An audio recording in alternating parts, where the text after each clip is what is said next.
Welcome to Midwest Paranormal Presents Paranormal Soup. I'm your host, Jason Bland, and we are back tonight, the night before the sun apocalypse, eclipse, right?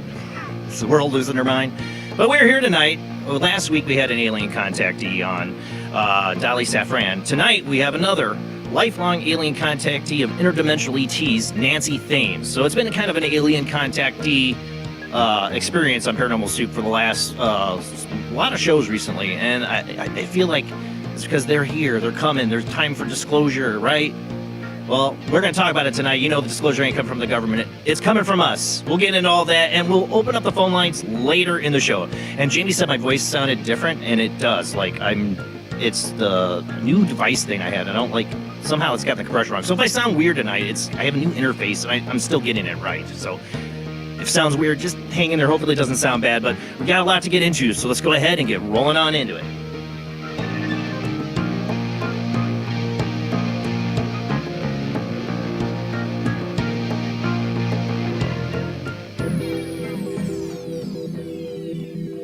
Welcome to another night of Paranormal Soup. As I said before, I'm your host, Jason Bland. Now I sound, let's see, if I get too close, that's when that sounds weird. I need to stay back here. There we go. If I get really close, that compression gets weird. I know, audio person here. Maybe, but yeah, I hear it. It's like a little different tonight. So, and I think it was last week too. I started it last Sunday or whatever we had the show, and it was weird. And I'm still trying to get the settings right. So if you're a long-time listener and I sound weird to you and it drives you nuts, I'm sorry. But our guest tonight is actually going to join us for the Worldwide Web of Weird. How you doing tonight, Nancy? I'm doing great. Thank you for having me. I'm proud to be here. It's an honor to have you on. Like I said, with the Worldwide Web of Weird, feel free to join us on this discussion as I go through these 7 articles tonight. And then we'll have you on to discuss your experiences and open up the phone lines later for guests to call in and talk to you. Oh, exciting. I can't wait. Yes. Now, I don't think we're going to have Rob tonight, but joining me as always is my beautiful co-host, Jamie D. How are you doing tonight, Jamie? Doing well, thank you. You know, you're like, you told me last week and this week I sound different. And like, I was like, yeah, a little bit. But man, when I did that intro, I'm like, no, I really hear it now. Now I really hear it. Now it's in my head. It's not horrible. It doesn't sound bad. It doesn't sound bad. I'm like, no. Okay. Okay. All right. I'm going to have to listen to this show and last week to see, like, is this really different? I don't know. I know. I shouldn't talk about it. You guys don't. You guys aren't here for sound. Yeah. You guys aren't here for sound check, so you're here for the weird. So let's go ahead and roll into the World Wide Web of Weird.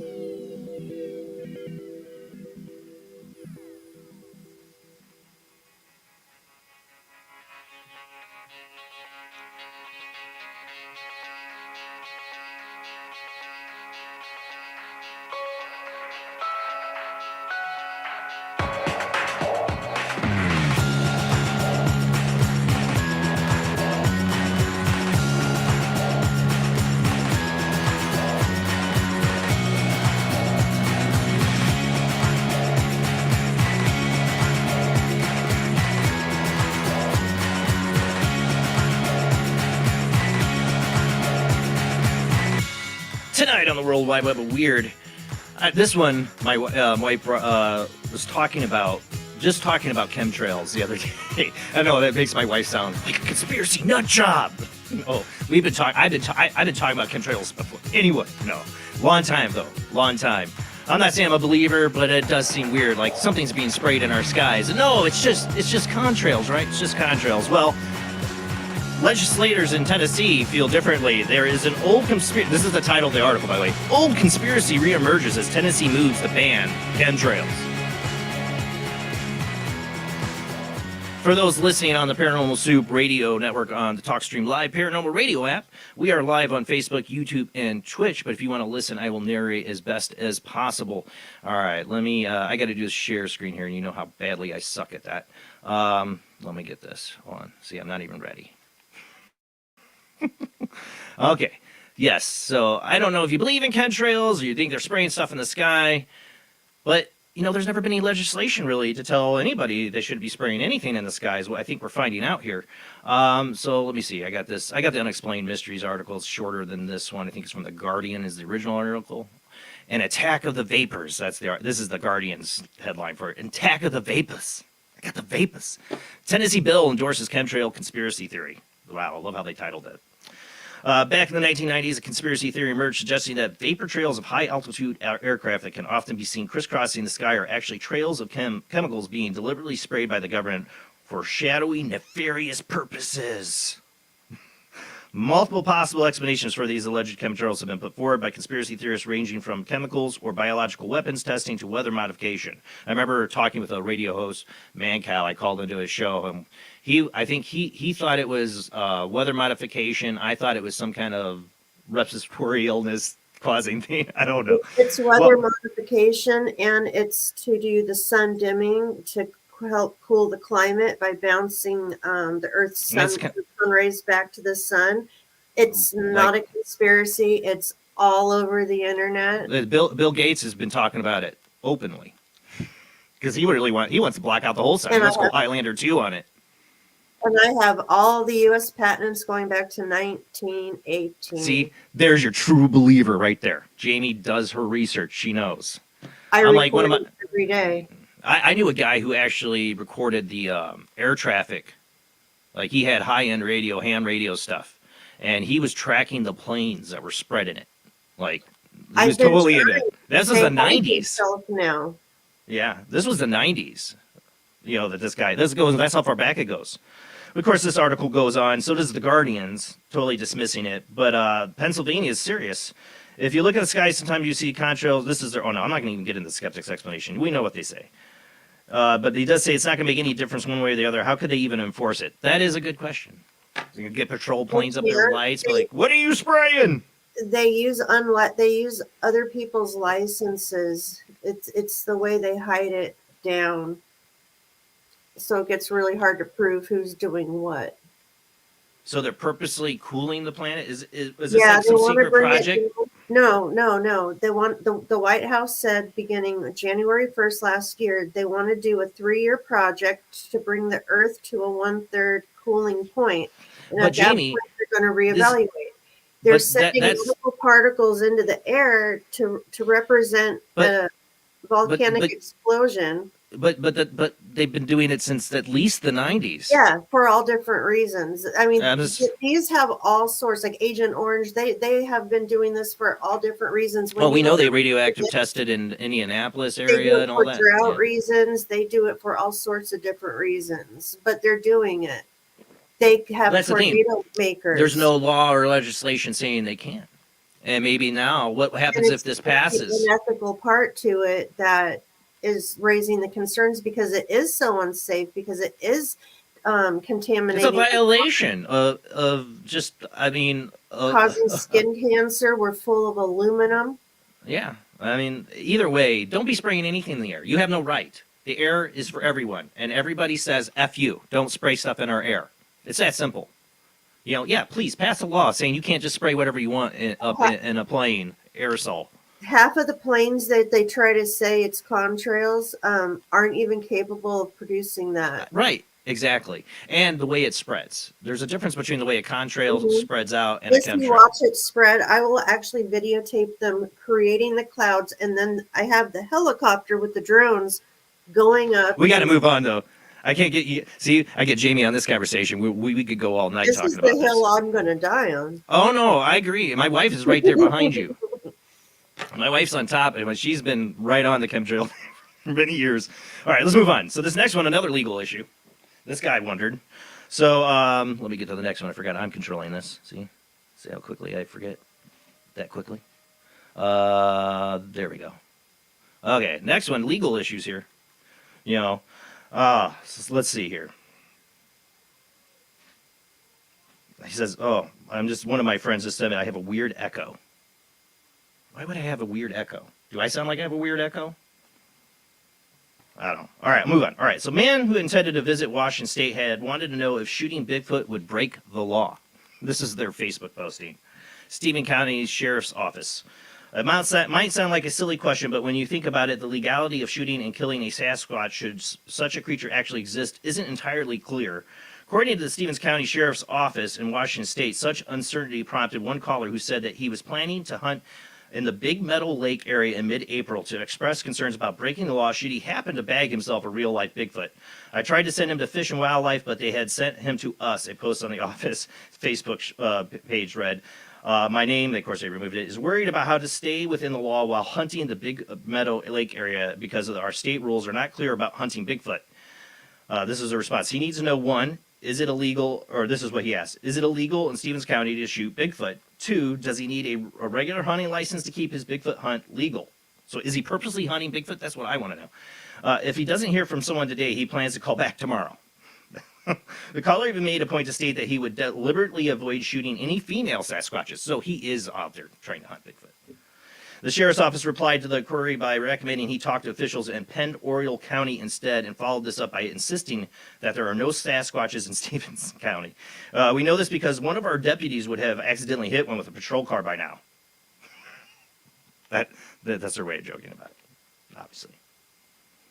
All right, moving on. What do we have next? Do I sound like I have a weird echo, Jamie? It's just a little different. You'll want to fix it. It's not an echo, right? It's not like an echo. It's not like an echo. It's kind of hollow. Brian put it like a double. Like a slight doubling, not so much of an echo. Let me see. How about that? Does that sound better? That sounds better. That sounds better? Okay. Am I still loud enough? Oh, wait. Now it's like robotic-y. Sorry, guys. I'm an audiophile. How about that? 1, 2, 3. It's like 1, 2, 3. 1, 2, 3, 1, 2, 3. The closer you get, the weirder it gets. Well, yeah, that's why I hang back here. You can hear me all right here? Yeah. Okay. All right. Let's move on because people don't want to hear about my audio. All right. Next up is a video here, so I'm going to have to pull that up here. Let me get that. This is a weird one. Video shows motorbike. Let me turn this part up a little bit. Let me do that.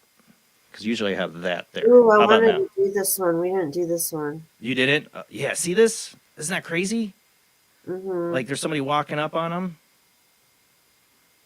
Of course, I can't pause it because they put this little hide. Yes, hide that. Let me pause that a second. Peculiar incident saw writer Carl C.O. Dagas seemingly ride straight through a mysterious figure in the road. The video, which was posted on Facebook earlier this month, features helmet camera footage captured while Dagas was riding through the streets of Cagayan de Oro in the Philippines. As he proceeds along the darkened carriageway at around 3 a.m. in the morning, a figure can be seen emerging from the side of the road and dashing straight out in front of the bike. While that happened next, however, is the weird part. At that moment, a collision should have occurred. The figure seemingly suddenly fades away and the bike continues, having hit nothing at all. When the rider slows down and looks back, there's no sign of anyone on the road. So where did the figure go? The encounter quickly racked up a large number of views on social media and was featured on several local newspapers and TV news bulletins. We never felt his presence during the encounter, Dragus wrote. I'm not sure what it was, but thank you, Lord, for your protection. I would have crapped myself if I was this motorcycle driver. Not because of the ghost thing, but like, oh my God, like at that moment, you know, you're like, I'm going to hit a person. That's like your worst nightmare as a motorcycle, besides hitting a car or getting hit by one, is that you're going to hit somebody. I mean, I don't know. It's like it almost deforms right before. It looks like a solid person for 2 seconds there. The only thing that gets me is I've seen so many TikTok videos where they have like these editing things to make it look like that they're about to get hit by a train and then they disappear. I haven't seen like this specifically. I've seen a side angle where it looks like someone's sitting in the front and they're about to get hit by a truck. I don't know.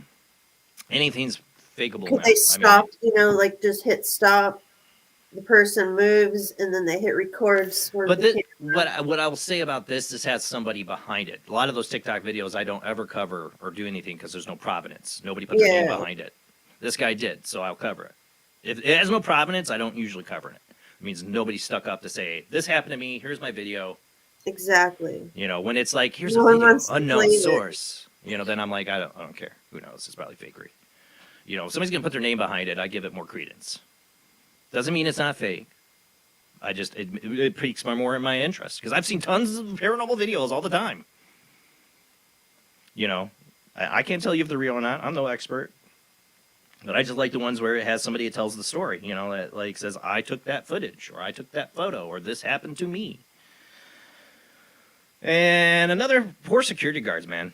I definitely, if you're a security guard, I don't make you feel great about having your job. This next one's from Mexico. I've had a lot lately in Mexico. I'm gonna have to do. Don't talk during this because when I play the audio, on my end, it's gonna echo if you talk, Nancy or Jamie.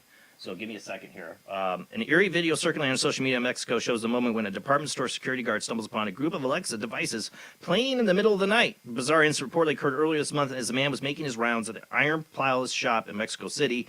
Approximately 2 a.m., the security guard was stunned when several of the store's Alexa devices suddenly began reciting the Catholic devotion known as the Chaplet of Divine Mercy. You can tell I'm not Catholic. Particularly chilling about the strange scene was that there appeared to be one of the devices leading the virtual prayer service while the others echoed throughout the otherwise empty store. So this is a weird one. Like I said, it'll echo Jamie and Nancy if you talk while I'm playing the video, so just hold on.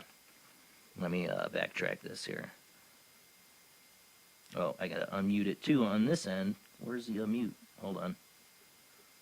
Ofrezco el cuerpo y la sangre, el alma y la divinidad de tu amado Señor Jesucristo, en expiación por nuestros pecados y por los del mundo entero. Turn it way down. Por su dolorosa pasión, ten misericordia de nosotros y del mundo entero. Por su dolorosa pasión, ten misericordia de nosotros y del mundo entero. Por su dolorosa pasión, ten misericordia de nosotros y del mundo.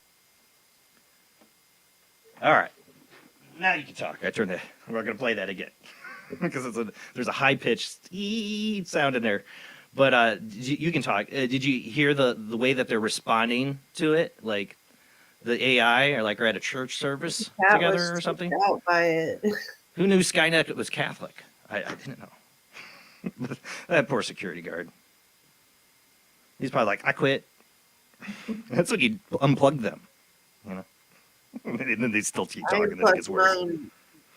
Don't have them. I don't have Echo or Alexa or any of those. Of course, I got a cell phone. It's listening to me too. I know it is. Right, cell phone? You're always listening. You're always listening. Okay, moving on.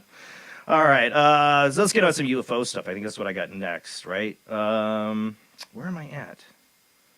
Oh, yes. This is an interesting one. Hidden Underbelly is a YouTube channel I really love, and this is really interesting one they got. This is a flight out of New York. You can go watch the... Ooh, I got to mute it now again because it's really loud. This is a flight out of New York. We're going to run out of time, so I got to make this quick. Like I said, Hidden Underbelly 2.0 has this video. An airline passenger flying out of New York City captured remarkably clear footage of a saucer-shaped object zipping past the plane at an incredibly speed. Tantalizing video was recorded this past Monday on a flight from New York to Florida and subsequently popped up on Reddit by the way of a friend of the person. See, this is why I don't like it, right? Here's your barely any provenance from a friend of a person. I get why people don't come out and say, I shot this. I get it. But this is still interesting, and I like Hidden Underbelly. This is some interesting footage, so I'm going to go ahead and play it here. I'm not going to include the audio.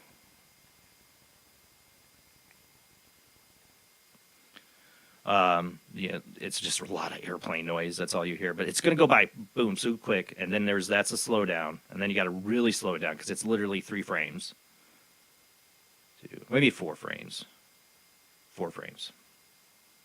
4 frames. Now, you got to remember, the plane's going fast, too. So whatever's going the other way is going to look like it's incredibly fast. But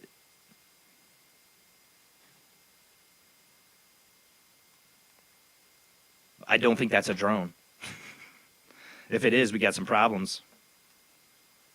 Because it's flying right by a airline jet, Where's the one place people that watch Paranormal Soup or Jason doesn't want to see a UFO? Out an airplane window. I want to see it any other time. I just don't want to see it while I'm on an airplane. I don't. But Hidden Underbelly 2.0 is the YouTube channel. Check that out. He does a whole analysis of it. It's pretty interesting. All right, let's move on. Speaking of aliens, there's a lot of speaking of aliens. Our last 2 articles is what did I predict once last couple of years? As I said, as more of this disclosure and acceptance of it, maybe a little more notoriety in the media and the government acts like they're taking it seriously and then poo-poos it all. That more media people, more celebrities are going to come out and start talking about it. And I've been giving you examples after example. I got 2 more beauties here of examples, and it's great. It's great that these people are coming out. I should just get asked for other people. Robbie Williams believes that his fame may have made him a target for aliens. Having found fame back in the 90s as a member of the band Take That, I don't know nothing about Robbie Williams. That was the name of the band, Take That? Seriously? Okay. Before going on to become a highly successful solo artist, Robbie Williams is certainly no stranger to being in the limelight. In addition to his singing career, he's also gained a lot of attention over the years for his paranormal stories, UFO sightings, the general interest in all things unexplained. I've seen him make comments on this stuff before. He's always had an interest in it. Back in the 2020, for instance, it emerged that the best-selling singer based one of his most successful songs, Angels, on an experience with paranormal entities when he was a child. He was even in the running to purchase the infamous Skinwalker Ranch, a notorious hotspot for paranormal phenomena, as well as for sightings for strange creature and UFOs. I feel like me and Robbie Williams could be friends. Like this is the rich friend you want, right? This is the rich famous friend I want, the one that wants to buy Skinwalker Ranch. That's the guy. Oh. In 2008, he recalled a close encounter with something potentially otherworldly outside his studio. I just written a song called Arizona, and it's all about an alien contact. I was playing that. He recalled, I stood on the balcony, and there was this big ball of gold light that turned up. We thought it was Venus or Mars or something. Then the song stops playing, and it disappears. But then we put Arizona on it again, and the ball turned back up, and it happened 4 times. He also previously described witnessing a UFO so close that he could reach out and touch it. I sometimes think I try to separate narcissism and ego unsuccessfully a lot of the time, but there's a lot of different theories that we all have to do with this stuff, but I often wonder if I'm supposed to see it because of my public platform. He actually doesn't have a bad point, to be honest. I mean, if you are trying to influence humanity and change, reaching out to people like Nancy, Dolly that we had on last week, I think is great. But if you want to try to get bigger broad, you might reach out to a celebrity if they feel comfortable enough to say something. Most of these people, if they said this stuff 4 or 5 years ago, they'd really be laughed at. Now, he did say it back in 2020. I give him credit. Robbie's always been open on it. I actually like some of his music. So I don't pick too much fun with Robbie Williams. But I do find it funny, at least for him, he came out early. The next one is a very controversial lady, but she has a warm place in my heart. And please don't get mad or don't get political about this. But this next one has a warm place in my heart because everybody knows I am a Star Trek, yes, Star Trek, TNG, The Next Generation fan, and a child of the 80s. And as many stupid things as this woman says that pisses people off on that old hag show called The View, she had some interesting things to say. I got some stuff to say about aliens. But like I said, she can drive me nuts. If any celebrity opens their mouth, especially about politics and stuff, don't be prepared to be disappointed. I'm just saying, don't get mad at them. They're people. Nobody's right about anything. I'm just saying. But maybe she's right about aliens. So being the actress who played the role of enigmatic, long-lived extraterrestrial Guinan in Star Trek The Next Generation, Whoopi Goldberg certainly knows a thing or two about science fiction aliens. As it turns out, however, she seems to know a thing or two about the real thing as well. During a recent episode of The View, guest Kanamli Nijane, I don't know how to say her, offered a few tongue-in-cheek comments about the possibility of extraterrestrial visitation. Yeah, you probably get a lot of tongue-in-cheek on that show. I think they're waiting for us to clean up a little bit so that they can come here and tell us we were really messing things up. In a surprising twist, Goldberg suddenly and quite calmly offered a matter-of-fact rebuttal. They're already here, she said. They've been here for quite some time. When Najani, whatever her name, asked her what they were doing, she replied, they're watching us. This isn't the first time Goldberg has hinted at knowing something about aliens. Back in 2023, she reacted to the congressional hearings of UFOs, and particular claims already non-human entities, by stating that she already knew all about it.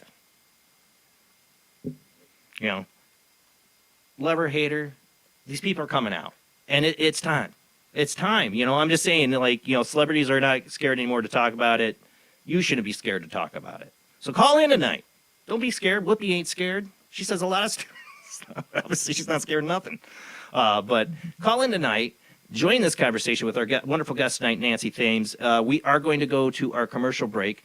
And when we come back, we'll get to talk to this lovely lady here about your alien contact experience. And like I said, this is kind of ongoing theme for us for the last several episodes about alien contact. Maybe it's because of the eclipse. Maybe aliens are coming. No, nothing's happening tomorrow but the sun getting blocked out and a bunch of people acting crazy. You know what I'm more worried about the eclipse? People. What crazy people do. That's what I'm worried about the eclipse. You know, of course, the earthquakes in New York and Connecticut don't make me feel too good about it. My wife keeps watching all these videos, and I was like, come on, nothing's happened. But we'll be back after this commercial break and next Sunday, because nothing's happened. All right, after a short commercial break.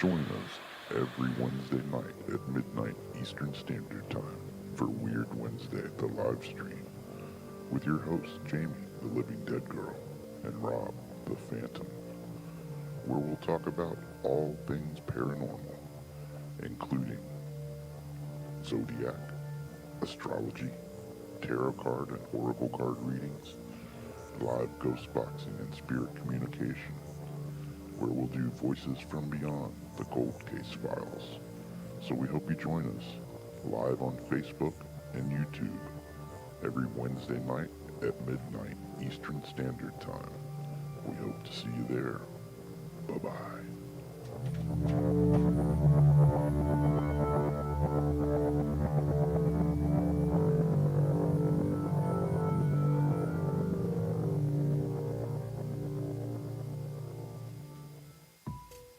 Since 1948, Fate magazine has brought you reports of the strange and unknown, all of them true. Fate Radio is carrying on that tradition, bringing you the unusual, macabre, strange, and bizarre. Join host Kat Hobson Sunday nights from 8 to 10 p.m. Eastern on WBHM Digital Broadcasting.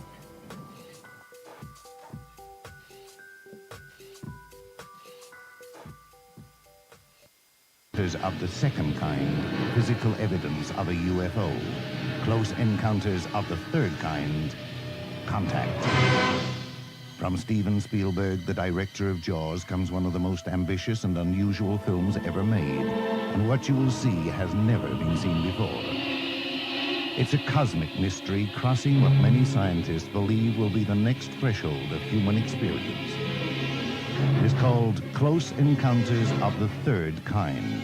It begins in an Indiana town and leads to one inescapable conclusion. We are not alone.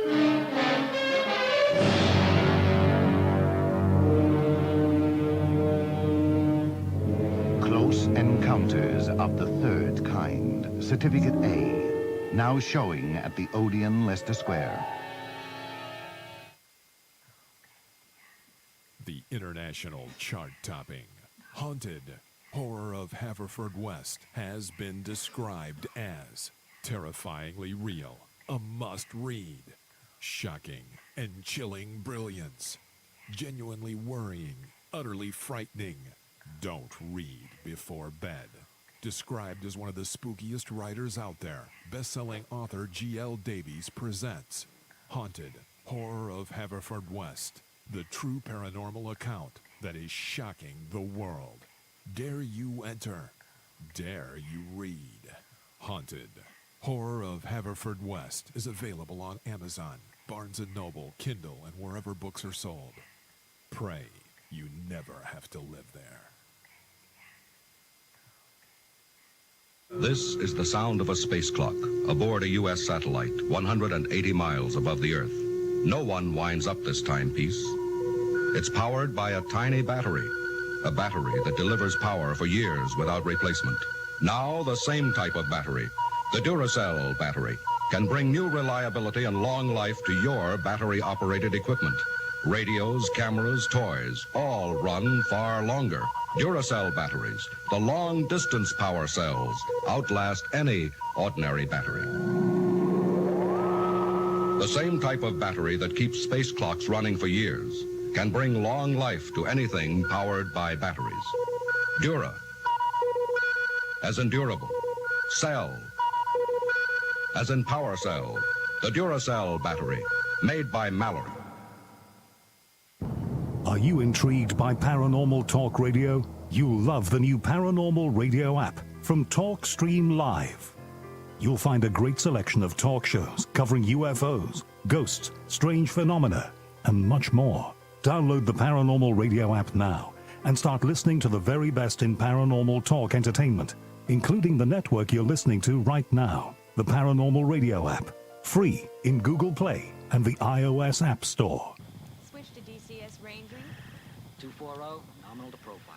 We're in the pipe, 5 by 5.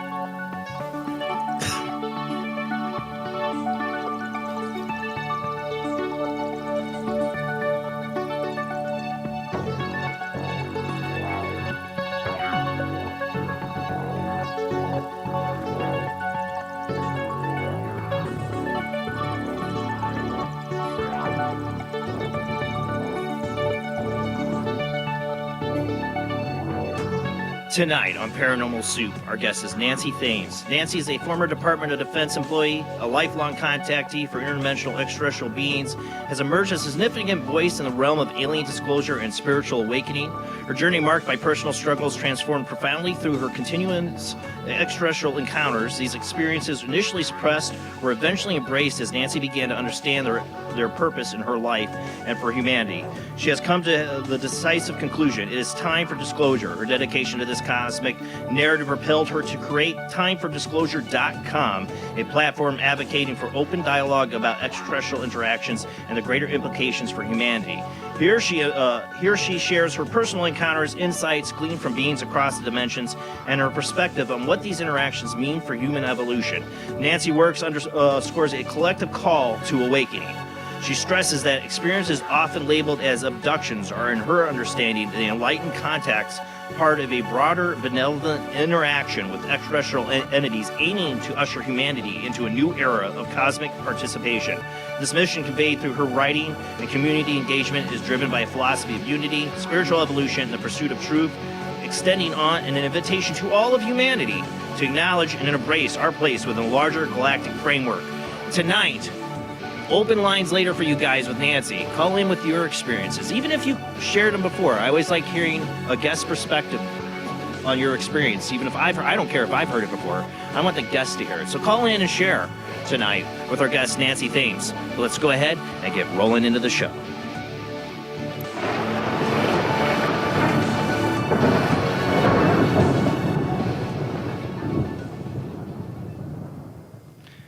Nancy, it's an honor to have you on the show. Thank you for joining us tonight.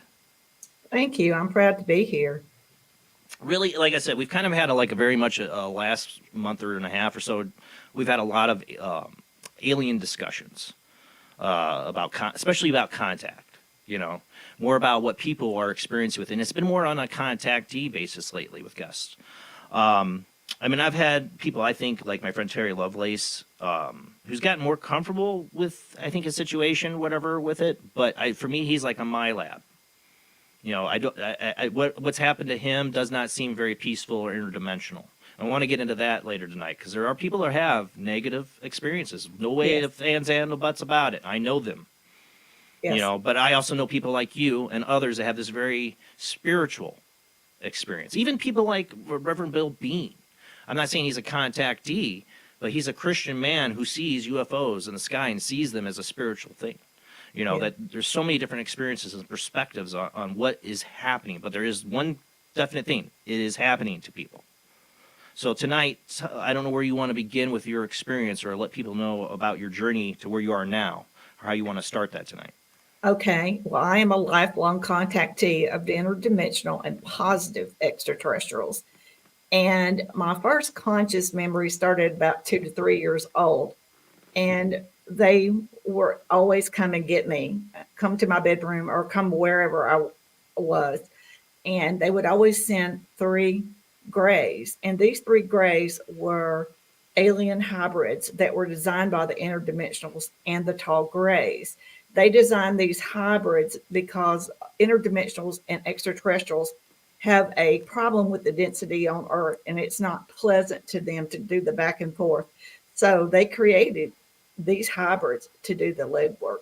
So I have the same 3 that come for me every single time, and I have face-to-face physical contact with them. I'm conscious.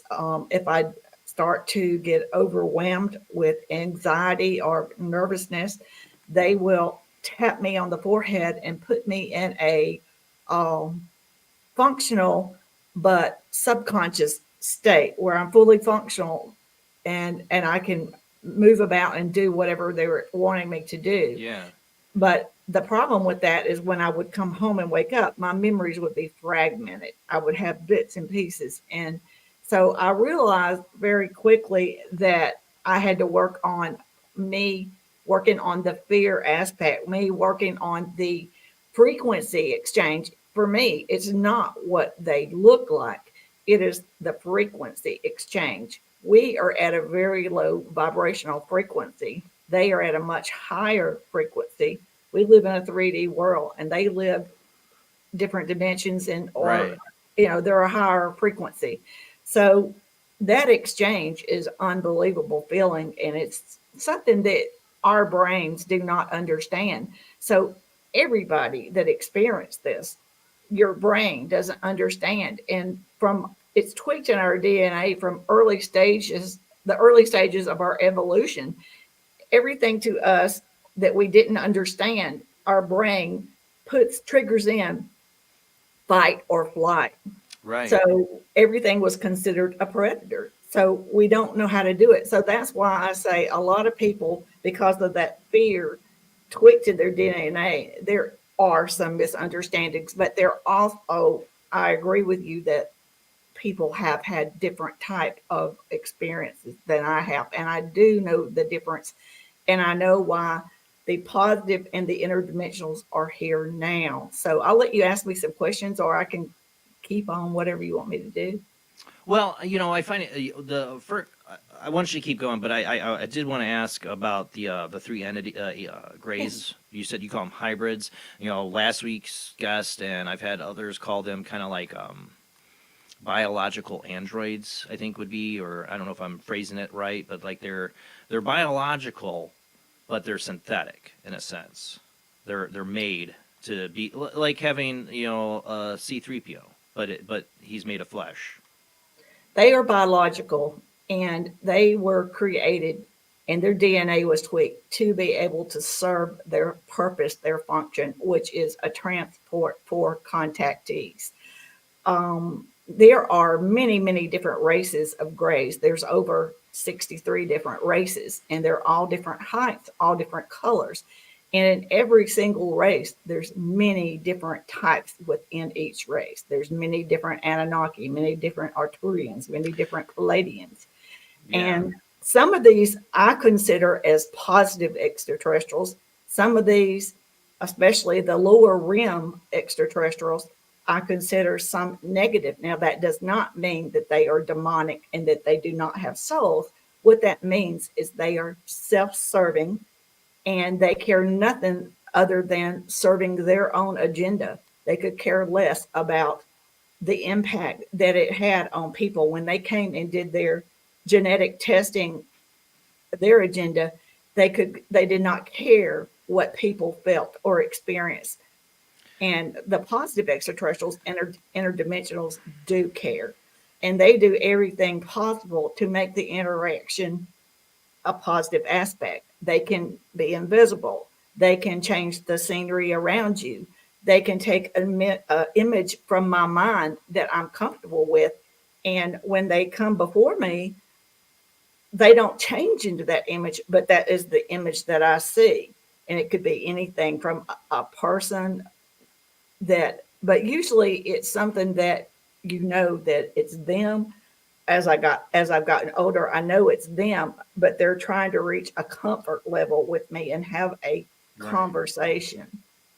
So, But see, where I'm wondering is like, so you said there's 63 different like alien gray races, and then you got things like one of the ones you mentioned. I've been extremely fascinated with, especially lately, is Anunnaki. yes, But they told you like where they come from? You know, like a planet, or are they interdimensional? So there is no planet, or there's no place that they come from. they Like all that. originated originally from a planet, but they are billions of years ahead of us in evolution. Right. Most of the interdimensionals and positive extraterrestrials actually lived on motherships. So what they do is they transverse around throughout different galaxies and different universes, because this is not it. We are not alone. We have never been alone. And the it's infinite what's out there and the Multiverse. amount of life. Right. So what they do is they travel around looking for beings that are getting close to ascension. And that is why the positive and the interdimensionals are here now. They saw that humanity is reaching ascension. We are at a pivotal moment that's never happened on Earth before for human beings. We are reaching higher consciousness. And when they realized this, they started coming down here in motherships and in great numbers and surrounding us and putting out frequencies of love, unity, positive vibrational frequencies, hoping that we will pick up and go with it and reach our ascension. And I think that we are. I see it happening all along. You hear the word consciousness, you hear the words frequencies and vibration. Everything is about frequency, reaching higher consciousness. And we are on the verge of reaching fourth dimension, and we're like kind of like in the middle and getting close. Yeah. So, and people ask me, how do we know when we get to these places? Fourth and fifth dimensions are not physical places. These are higher levels of consciousness. And it's so subtle that by the time we get to it, it will seem like we've always been in that particular dimension, because it's a subtle and it's so unique, and it just kind of starts and then it expands throughout humanity. And that's why I like to say we are at a pivotal moment. We are all waking up and we're realizing that the programming that we were taught from since our birth and for generations before us, all this programming, we are starting to wake up and realize that these old ways of programming and manipulation no longer serve us, no longer serve humanity. So when we finally all wake up and we realize we are all one and we get together in unity, our lives will change for the better of future generations of human beings. And we do not need governments to give us disclosure. When we reach that higher consciousness and we wake up, we are the disclosure. We are waking up and becoming the generation that is the stepping stones to make the changes that human beings need. We are what the world's been waiting for, and this will go down in history. This is a pivotal moment, and that's why the positive and the interdimensionals are here now. They're all many different races are surrounding us and watching us. This is a big moment. It is the greatest time to be alive. How long have they? So, like for instance, I mentioned the Anunnaki. I've always my theories, and I have no idea, but is that they were maybe our progenitors, kind of like the architects or whatever in Prometheus. I know I'm like movie references tonight. Sorry, but that they created us or whatever, but they weren't perfect beings. If you look at the Sumerian texts, if you believe the Bible is really just a retelling of the Sumerian texts about the Anunnaki, they weren't perfect beings. We seem to have adopted a lot of their problems. How are they related to this, like with the Greys and like, who We did are a start combination. us? Yeah, We are a combination of many different races. The Anunnaki were here, but there were other races that interacted with humans. And this, I believe the stories are true. I think the timelines are not necessarily correct, and I yeah. do know that there were other races that were involved with us, but those are the ones that were written about and have gotten a lot of notoriety about it. I think there was many generations long before the Egyptians, and I think there was many civilizations that had high technology, and for whatever reason, they either reached a higher dimension, ascended, or either they wiped themselves out.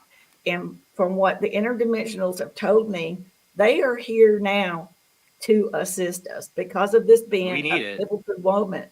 We have choices. We can either make good choices or we can make bad choices.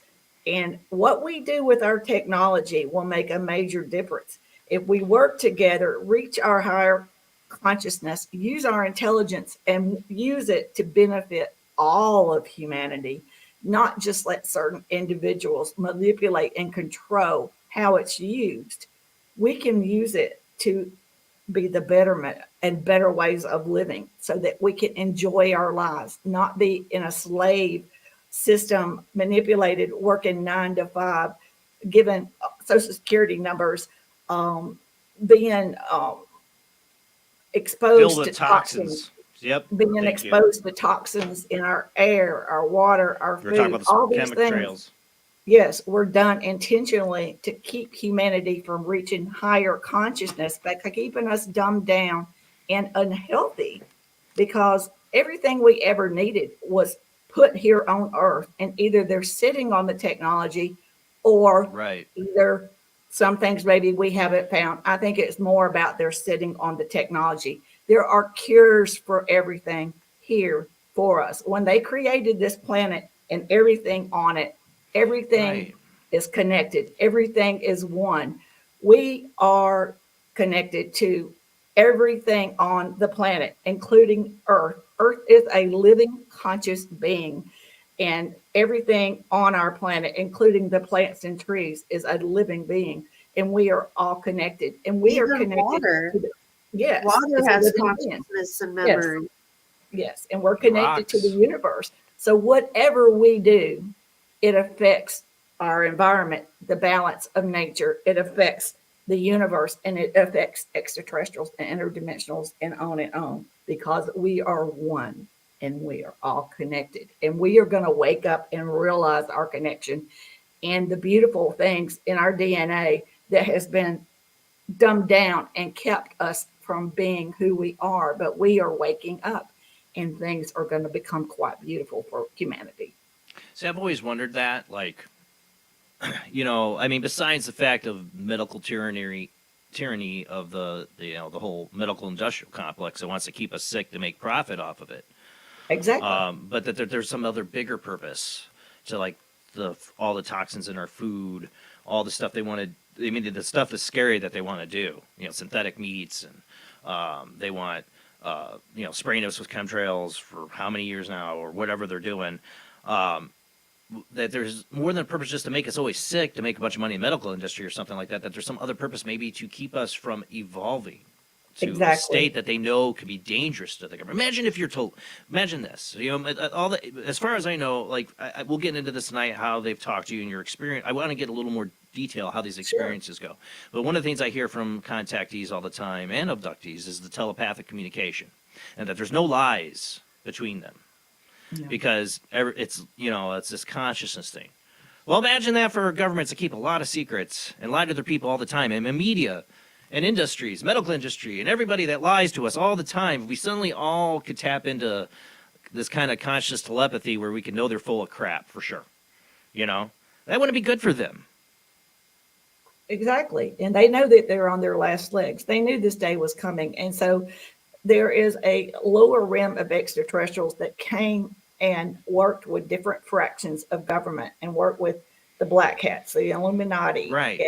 And this was all for them to serve their agenda. And they traded out technology to governments and these elites. So this was not done in the best interest of humanity.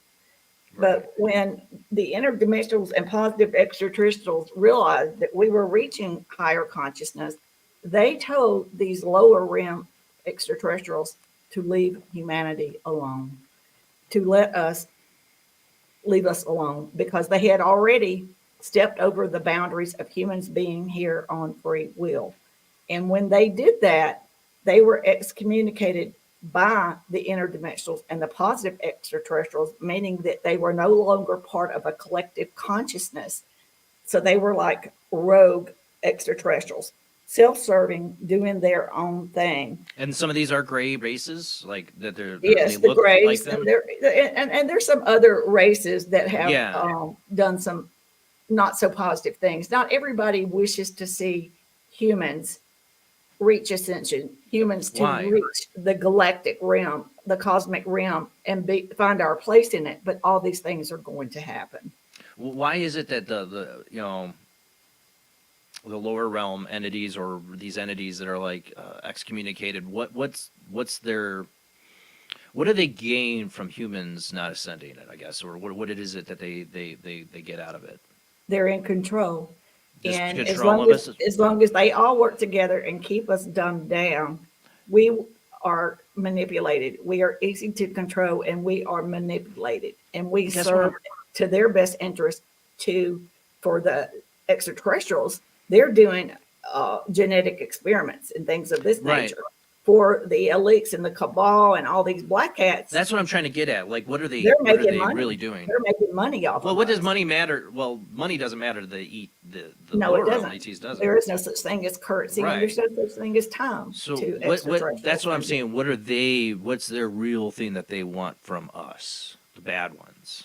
I know what the good ones want us to accept. Well, they don't more want than just power anything control. really. They're self-serving, doing what they want to do. I just like to see it like they're like if they have like what is their end game, their agenda, or like what are they trying to steer us? I mean, obviously they sorry, Jamie. I just want to say obviously they don't want us to ascend because they lose control, but if they keep their control, what's the end game? What do they want from us? One of the things I've always been fascinated by, and I'm going to get to your Jamie, is just the aspect of like, and this would have to do with the interdimensional aliens, the good ones, is like our afterlife, our souls, their involvement with that. I want to get into that. We'll get into that. Jamie, go ahead. I'm sorry, I was stopping you there. Oh no, I was just saying it's like power and control over us. Exactly. Mm-hmm. Yeah, I guess power for power's sake, but he who controls the weather controls the world. He who controls the food controls the world. We're going to a one world Controlling the galaxy right now. Yeah. So here's the deal.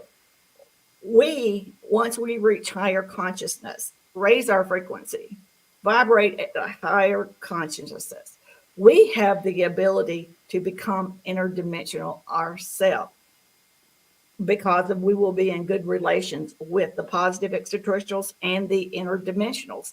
The ones that lower rim negative cannot ever become interdimensional because they are excommunicated.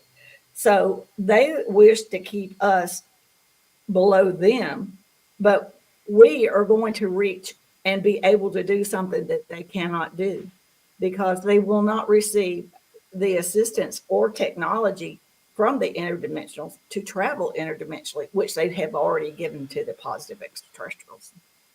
So how do they travel then? They use consciousness. Everything, they do not use fuels and things like we do. Well, that I'm talking about. So the positive ETs, yeah, they're interdimensional. They can travel that way. But the negative ones, they're using like advanced technology, like wormholes or stuff like that to travel through. That's was my question. I was just wondering, Yes. like, because they're giving reverse engineered stuff, the bad ones, to our government. Like, what are the, what's their technology? Obviously, the interdimensional ones are way farther advanced than that. Their crafts are living conscious beings. Yeah, that's what we talked about. Yes. They're alive. And their pilot, who has been trained to co-pilot, nobody else can do this but the person that's bonded with that craft, their consciousness connect, and the pilot thinks where they want to go, and then they go. We just talked about this with the last contactee. It was the same thing, living ships. And using the telepathy to just picturing where you had to go. They were teaching her how to envision, because the ship and her were bonded, and to go where she wanted to go. It's just exactly what you're talking about. Yeah. And like the ship follows her. She's seen it. Like, it's still up there. But that's the thing. Like, so there's people like you and others that are, in this like open communication, and there's this whole other aspect spiritually. We want to talk about like the afterlife and reincarnation, and like like our guest last week said, she chose to come here and do this. Didn't know it, until she started remembering her experiences. Is that kind of what your experience is too? When I was in my 20s, and I've had experiences, and I still do, and I meditate, or I converse with them and all the time. And they always hear what I say. But when I was in my 20s, my two sons, I witnessed my two sons being taken for their first time when they were young children. Really? And so when that happened, I sit down and meditated and asked for face-to-face, and I asked for information to understand, why is this happening to me? Why is this happening to my children? What does this mean? What is the purpose? Right. And so the three Greys came and got me and took me aboard a craft where I walked in with the interdimensionals and other beings. There were tall Greys. There were Nordics, a positive reptilian. I saw aquatic beings, different beings. And they took me before a group of elders. They were called elders. And they were a council. And I went in and I asked them, why is this happening to me? And they told me that I had made a choice to come here and be a part of this. And I told them I do not remember any of this. And they showed me a vision, and it was a vision of myself being in a non-etheric, non-physical type form, but I was waiting. And they showed me, and they were talking to me, telling me that it was time for me to have my human experience. And then they showed me myself going into my soul going in, and they told me that I would not remember the human experience. We don't remember our past, but they would be visiting me throughout my life and help me to understand who I am and why I made these choices. And that's exactly what's happened. So now I understand. A long time I didn't understand, and a long time this was not an easy thing. It wasn't anything I was necessarily happy about, because I didn't have all the information I wanted. I wanted more answers, but I'm having a human experience. And I know now I was an interdimensional, and I incarnated here to have the human experience, to be here to assist and help humanity to understand the misinformation, to understand the extraterrestrials that were here before, what their agenda was, and the difference, and why the positive extraterrestrials and interdimensionals are here now, and the importance of it to humanity. And for humanity to understand that we're very unique, wonderful beings. And this is the moment we've been waiting for for a long, long time. But so I know I was an interdimensional, and I know that this is my mission, this is my purpose. And they gave me a Kundalini awakening about 2 years ago, and I didn't even know what that was. But I woke up in the middle of the night, and my body went set up in the bed forward, and my head kind of tilted up, and it was like these surges came in through my head all the way down to the trunk of my body and then back out. And then I went back down and then again. So that happened 3 times. And I did not understand what in the world was going on. But now I understand that they were opening my subconscious up to my human consciousness to assist me and answer all these questions and give me the information. They finally felt like I was ready. I was comfortable in my human life, and I was to the point where I can handle knowing all this information and be able to continue my human life, which I'm a mother, I'm a grandmother, and I love my life here. But And I this was also, only a couple of years ago when the Kundalini thing the happened? where Kundalini, you- yes. Yeah. But Yeah. I've always known, but there was a lot of things I didn't know. And now it all pieces together and makes sense. And now I realize everything in my life, good or bad, they've been instrumental in putting me live in different places, experiencing different things, because I'm the type person that needs to experience things to be able to be confident and speak wholeheartedly about my experiences. I need to hands-on experience, and they've made sure that I've had that. See, there's the difference between like somebody like my friend Terry Lovelace and you. They're telling you to spread the get rid of the misinformation, to spread this word, get people to talk about their experiences and get out in the open. Terry goes to write his book. They show up in his living room in the middle of the night, paralyze him there and tell him, do not write this book, and there'll be consequences if you do. And then he wakes up, I don't know how long later it was, how many weeks later, whatever, and the implant that he had x-rays of was forcefully taken from his body because he woke up all bruised, and then it was gone. So like there is this negative faction of taking people, and they are having negative experiences. And Yes, I think it's they're like there's some military aspect to it. That's why we call it my lab. Yes. And I know these aren't your people you're talking to. This isn't the contact you're having.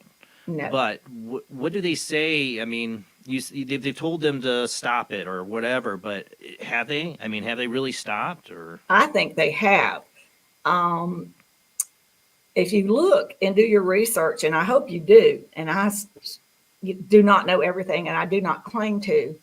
I really only know about my experiences, but from my understanding, if you look back, you will see that there's not any new abductions or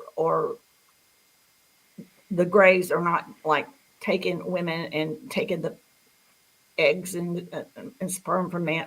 You don't hear these stories like you used to. So, and I do know that a lot of them did leave our planet, and I know that I saw video footage from the ISS showing all these craft leaving Earth when they knew that the big dogs were coming in. But some of them are still here, and they're fighting tooth and nail because and is that why we they have don't all this want to lose tremendousness control. stuff going on all the time now? It's always one doomsday thing after the other in the news media and on social media. Everybody's like, it's this or that: war in Israel, war in Ukraine, nuclear threats. All that, like everything in the All last those things 10 years have gone nuts. Are done intentionally to keep humanity disoriented and separated. I do not watch the news. They have taught me that to be a positive human being. And when you decide that you're going to be a positive human being, you no longer have a need to listen to the negative things in the world. And you might have to walk away from a few of your friends, because some people are not at the same spiritual path as you are. So that doesn't mean that you dislike them or do not love them. It means that you're not going to listen and be influenced, and you're not going to let them overstep your boundary and change and lower your frequency, because our goal here is to raise our frequencies. And if we are programmed, and we have to fight this programming. So when you have a negative thought, you have to replace it with two positive thoughts. We have been programmed from the minute we're born, giving us a social security number, and we are programmed. So this is something that we all have to work on. It's a new way of thinking and a new way of living, and learning to not listen to the negative things and not letting it change your frequency, because the goal is for us to reach higher frequency, reach higher consciousness.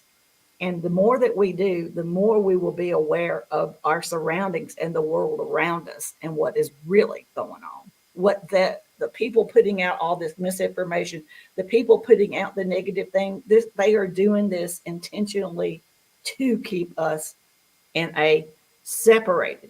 We are supposed to be united in one. We are all connected and we are one. And when that happens, there's nothing they can do. They can't stop us. Is there? I see them. You know, you're saying they're waiting for us to awaken consciously, and I do see it. I mean, in a sense, I do. Like, I see a lot of negative, of course, you know, in the world and stuff happening, and I see a lot of crazy and stupidity and all kinds of stuff, like the worst of humanity. But I also see a lot of people like you and others and people that watch this show and many other shows that there's more people interested. There's more openness to it. It's like we count out the celebrities are talking about it, you know. There's more openness. There is some kind of an awakening in a sense. That we are all now conspiracy theorists. We're all now questioning our government, most of us. You should. I've been questioning my government for a long time. You should question everything. That's my deal. I'm the ultimate agnostic. I question everything, right? Some things I don't. It's not a conspiracy, though. It's theories. Right. Things don't add up. The conspiracy theorists just keep getting proven. Right? That's the problem. Well, and as we reach ascension and reach higher consciousness, we realize we've been lied to all our life. We realize that they've been manipulating and programming us, and we realize that no longer serves us, and things need to change. And we have to come together as one, work together as one, and start making the changes that we need to make. And these things don't happen overnight, but they have to start somewhere. And now is the time. This is the moment. This is the pivotal moment. We are the stepping stones. We are the change. We are the disclosure. I've said that on the show, that we are the disclosure, not a government, not anything. It's us, and us feeling, you know, us demanding the truth and exposing the truth by our own experiences. My question is, when do they, in a sense, you know, like I said, I'm a Star Trek fan. You know, the first contact, when the Vulcans finally, they discovered warp drive, we're going to land and make first contact. Make official first contact, in a sense. I'm not saying land on the White House lawn. Please do not do that. Please do not do that. Do not do that. Ever do that. I don't care who's in office. They're all idiots. Don't do it. You know, don't take it. We don't want to take you to our leaders. But is there a time when they will, like, in a sense, like a reveal, like we're here, you know, like a moment of that? They are not hiding from us. They are all in our skies. They are all around us. We're in a 3D world, so we're limited as to what we can see. But our awareness is going to change, and we're going to start seeing more and more. That reminds me of my own experience when you bring up awareness, because the one UFO, I mean, I shouldn't say it's the one, but the one that's like undeniable to me, like that was it. It's proof, you know. Yeah. I always believed when I was a little kid. From the moment I'm a, you know, like I said, Trekkie, Star Wars, and all that stuff. I was looking at imagining. I just honestly deep down knew there are aliens, and they're here, and they've always been here. I read Eric von Daniken's Chariots of the Gods when I was like 10 or 11. My mom had a copy of it, you know. I've been a believer before I had the proof. I'll just admit it. But when I was like 16 years old, I'm out with like 4 other friends in the middle of the night, downtown Michigan City. I know you guys have heard the story 100 times. This huge, rectangular, almost cylindrical thing came down over our heads. We all felt it and looked up. Nobody had said a word or said, look up. We all just looked up and felt it. It was like this buzzing feeling, like, and like my consciousness went weird, you know, like, and this thing went, no lights, and it had like these blocky like shapes on the bottom of it, you know, and it just went downtown Michigan City, 500, 600 feet up, silently. And it was so huge. I just thought to myself, I'm like, well, that's definitely alien. There's no way that's us or reverse engineered. There's no way we got that kind of stuff. Of course, I'm gonna have other guests that would argue with me on that, but something like that's huge. There's no way. And I was fascinated by the biblical pillar in the sky after I saw that. Well, the 4 other people, only one of them out of the 4 kind of admitted to remembering it that night, but the other 3 were like, "What are you talking about?" And this is literally the next day. Somebody's like, "Yeah, there was something weird." I remember one person said, and the other 3 are like, "I don't know what you're talking about." I'm like, "We saw that thing. Why I see it, remember it? They saw it. They looked up." And we all were like, "Wow, well, that was weird." And then we're like, "I'm going home," and that was the end of the night. And I just expected to talk about it the next day. I was so excited to talk about it. And they were like, "I don't know what you're talking about." Like, I'm crazy. Yeah. That happens a lot. Some people just have it there. It's like already programmed in their mind and they're not ready for it. So, it's just like the saying, you can lead a horse to water, but you can't make him drink it. I mean, everybody has to be at their own evolutionary frame of mind or consciousness level, spiritual awakening, whatever. And some people just aren't ready. Yeah, it felt like it did something to us consciously because, I said, we all knew it was there, looked up, and I felt like this buzzing in my head, and I almost was losing consciousness looking at it. Is what it felt like. Yeah, you were I was probably feeling the frequency. There was a frequency exchange. Yeah. Most likely. Oh, yeah. There was definitely something. We felt it before we saw it. And that whole experience is and that's only major UFO. So I had an experience. I've had broken experiences, fragmented. I had an experience in Kentucky, Red River Gorge. I don't want to get too long on this because my audience has heard these stories a billion times. But I had an experience in Red River Gorge, Kentucky, camping, where I had a dream where I was floating above the forest floor, and there's this light behind me I can't turn, and some images on a ship and a being I can't see their face of. That's all I remember. And I woke up the next morning, flipped around with my boots off. That I'd always slept with my boots on when I'm camping. I'm ready to run if there's something weird that happens because we're miles away from civilization. All those weird things. And then that morning, early morning, fog and everything, me and my buddy are on the cliff. Right after this happened, I saw this huge light, massive light, come up through the mist of the morning and shot up. And we're like, "What the hell was that?" We went and looked for a spotlight. We drove around. I'm like, "Dude, there's no way that's a spotlight. It would have to be huge. It would be a huge spotlight." And we saw in the morning, there's nothing down there. There's a house, but there's no way they can make a light that big. So that's my 2 experiences, but I've had all these fragmented dreams. Yeah. That I wrote off for years. That's the sad part is that we always second guess or we question. I do. Yeah, I do. But that's the point where you have to start realizing, just accept it and go with it, Yeah. I guess I have more over the last several years, and I've had some more weird stuff with my youngest son, Liam. My wife's like, "You don't think they're taking Liam, do you?" And I'm like, "I don't know. I don't know if I'm being taken. I've just had weird experiences, like the one I mentioned on the show a bunch of times that are these things. Like I said, I wrote off as just dreams, my sci-fi mind. Like I said, since I was a kid, I've always believed in aliens and all that stuff. So when I'd have these dreams, I write it off as that's just my imagination. As crazy as it does crazy things. That's how I write off. One, I was really sick. I remember I was in my 20s. I have a 3-pack-a-day smoker. Horrible, I know. And I had bronchitis, my lungs stuff. I felt like I couldn't breathe. It was so bad. And I went to sleep. And the dream I had, I was taken by these things, and I never can stare at their face. I can never look at their face. And they are telling me in my head to be calm, because they're shoving something down my throat. And this recently came back to me really bad because I just had a crown, and they use this new device where they shove this thing in your mouth and forces your mouth open while it's blowing this air.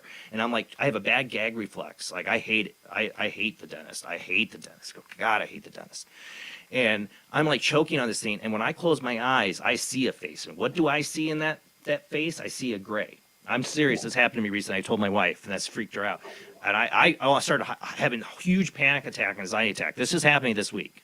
I started having a huge anxiety attack. Well, this goes back to this dream I had when I was in my 20s, because they have this thing down my throat and I'm struggling. They're telling me, "Don't be afraid," basically chiding me for smoking. My mom would love that.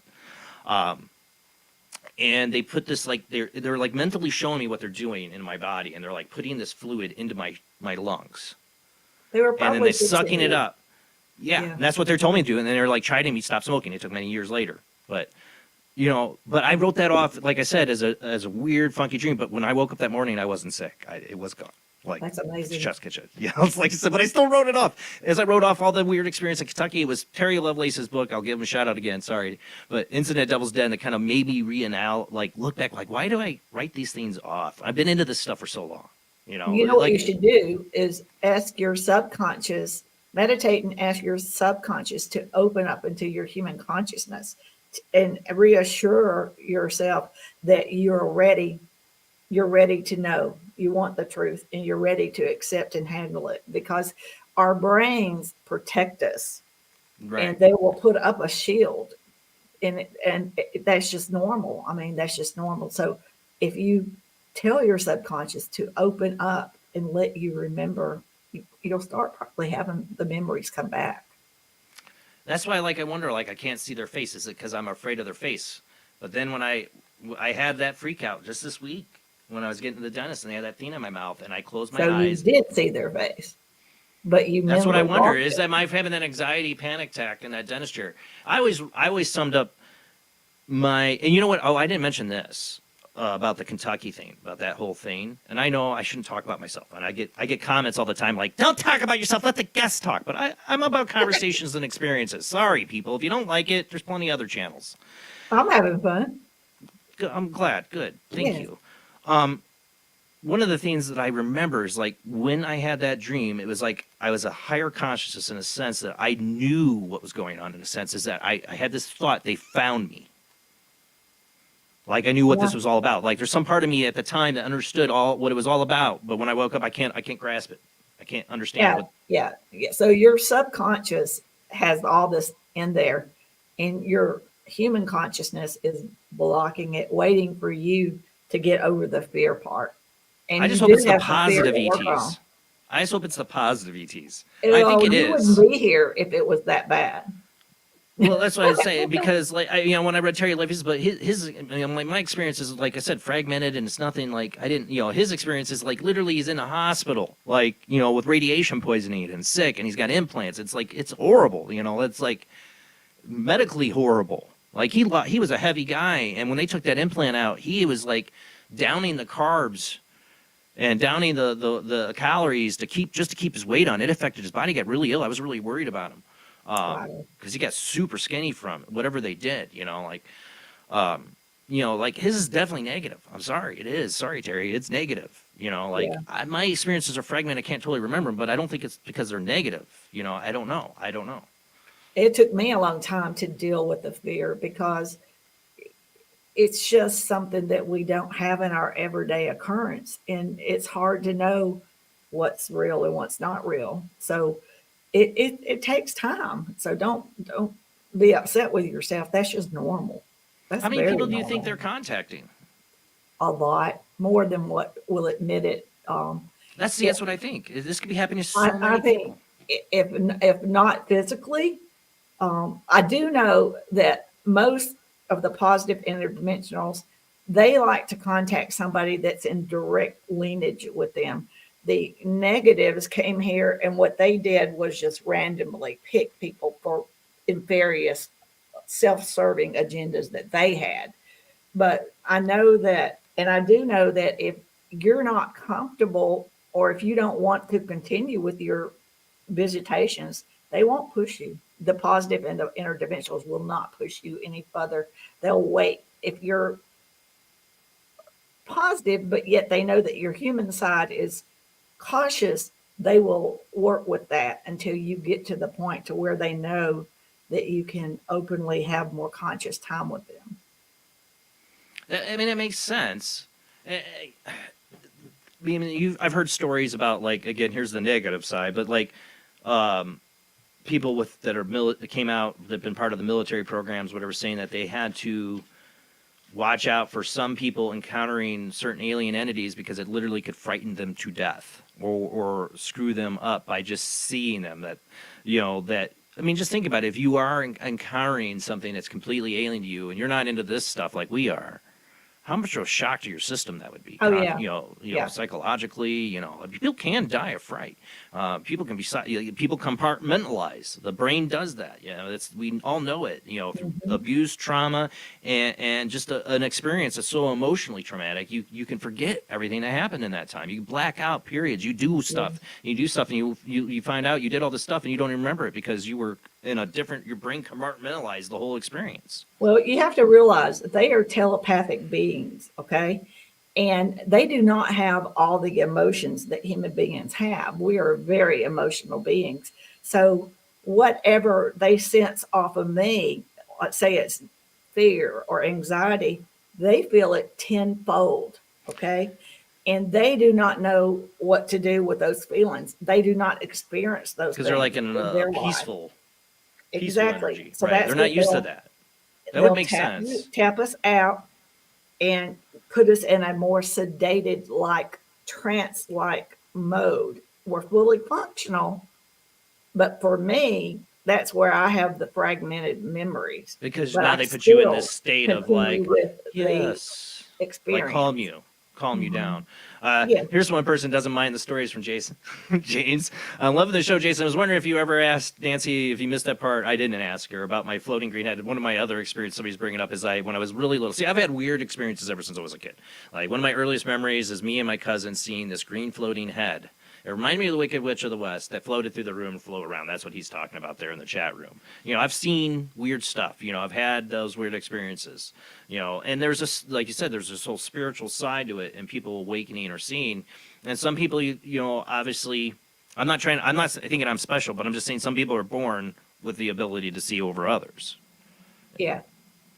So there's something genetic to that, in a sense, is what you're saying about them following certain people. Like, I don't have the stuff that they call out, like the RNA, whatever it is, the DNA. I don't think that either. I'm not gray or green-eyed or any of that stuff. Only thing I can think of is I don't think blood has anything to do with it. Yeah, I'm Cherokee Indian, German, Irish. I don't know. I'm a mutt. You know what I'm saying? There's, so I don't know. Mine's 57s. I wonder if it's more about what you're like, because I've had past life dreams. Like where I know I've lived other lives. It's totally awakened my consciousness in a sense to realizing I'm more than this Jason Bland ego. I'm like more than this. There's something higher, like that experience with the aliens where I had this higher consciousness and knew things. In those dreams, I was those people, and they were very vivid. Mm-hmm. Have you had that experience too, besides this incarnation here where you're trying to help people that you've been here before, trying to help people? I think this is my first human experience, to be really? honest with you. Yeah. I do know that all extraterrestrials, all interdimensionals have souls. And I do know that when we are all energy beings in a vessel, or meat suit, whatever you want to call it, but we're in a vessel. And I do know that when this body ends, our consciousness and our soul ascends up goes on into up where to creator source. They believe in a creator source. We go up there and we go before a group of elders, and decisions are made as to where we either come back and experience more of the human experience due to the fact that maybe we don't think that we've experienced all the things that we designed in our soul contracts. We design our soul contracts on what we want to experience here. So if you get to the point where you've experienced everything you want to in the human experience, you can choose to be an interdimensional, extraterrestrial, or dolphin, or anything, or plant, or whatever you want. So, and at some point when we've reached all of these things and our soul feels like it's experienced it all, we can stay in a non-physical etheric state up at the highest level, which is near creator source. So but roughly comes down to it's our choice. Yes. Is it our choice? Yes. Humans are here on free will. And when this was all designed, coming here on free will, and we're here to have experiences. So they don't let us remember our past. That's just part of the contract for all humans. But from what I understand, new generations of humans being born will be evolved and not have that lost memory of their past and stuff. Yeah. always wondered that because you do see like I mean we had the being a father, I've had two sons that have kind of had some experiences where they said things that made you wonder if they had a past life, especially my youngest Liam. He said things like, one, I saw Liam before he was born. I saw him years before he was born in my parents' living room, middle of the day. Translucent boy walks up to me and smiles at me. He's about that age now that he would walk up to me. It's getting kind of scary to me because he looks, I mean, that's the boy I saw. I think children up to about the age of 3 or 4 do remember things. He said at 3 And I years think old, we he should goes, listen Mommy, to what our I chose children you. say. We should listen to them. Well, that's what I'm saying. He showed himself to me way before he was ever born, and then he told Susan when he was like 3 or 4 years old that he chose us. Yeah. So I mean, I'm a total believer in that. I believe that too. Besides my own visions of past lives and that, I've seen it. We got to go to our commercial break, and then we're going to open the phone line so the audience can call in. Hopefully, we can get callers, guys. Come on now, join the conversation. Hopefully, my phone lines cooperate tonight. But I'd love to hear your guys' experiences. Like, I reshare mine on here. You can reshare yours. It's fine. This is what we do. We communicate and we learn from Nancy, from, sharing our experiences as we learn from her experiences. So call in tonight, guys, but we're going to go to a commercial break, and we'll be back with our guest, Nancy Thames. We're talking about her lifelong alien or extraterrestrial interdimensional contactee experiences when we come back from the short commercial break.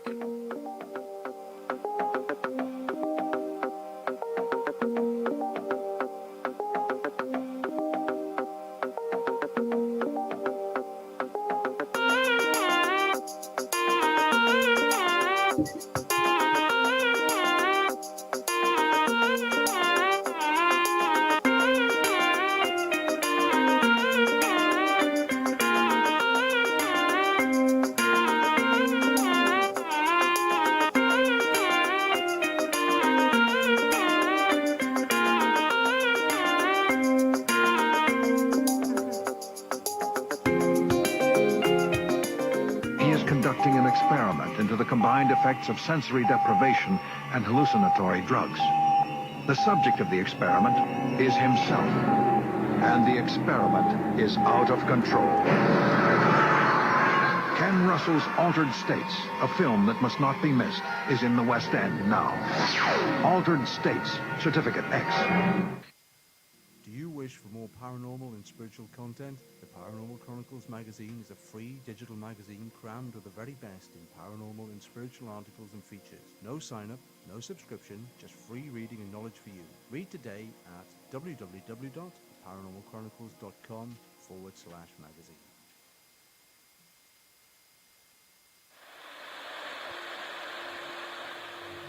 Join us every Wednesday night at midnight Eastern Standard Time for Weird Wednesday, the live stream, with your hosts Jamie, the Living Dead Girl, and Rob, the Phantom, where we'll talk about all things paranormal, including zodiac, astrology, tarot card and oracle card readings, live ghost boxing and spirit communication, where we'll do voices from beyond the cold case files. So we hope you join us live on Facebook and YouTube every Wednesday night at midnight Eastern Standard Time. We hope to see you there. Bye-bye.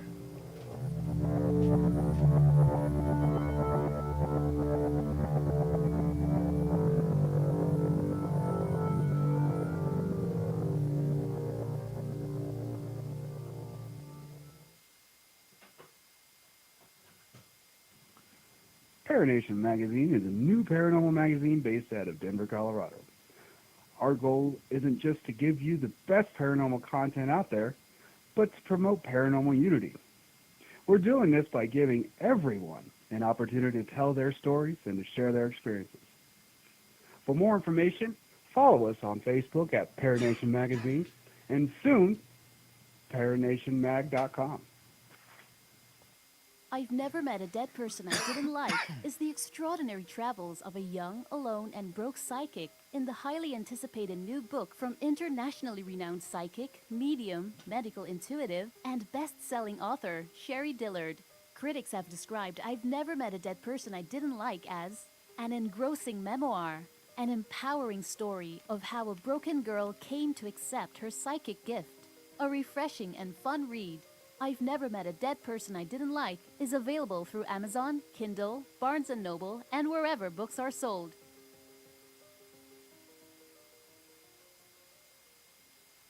Wrote Spirits of the Dead with a pen dipped in warm blood. You will see the ultimate in terror with this important all-star cast.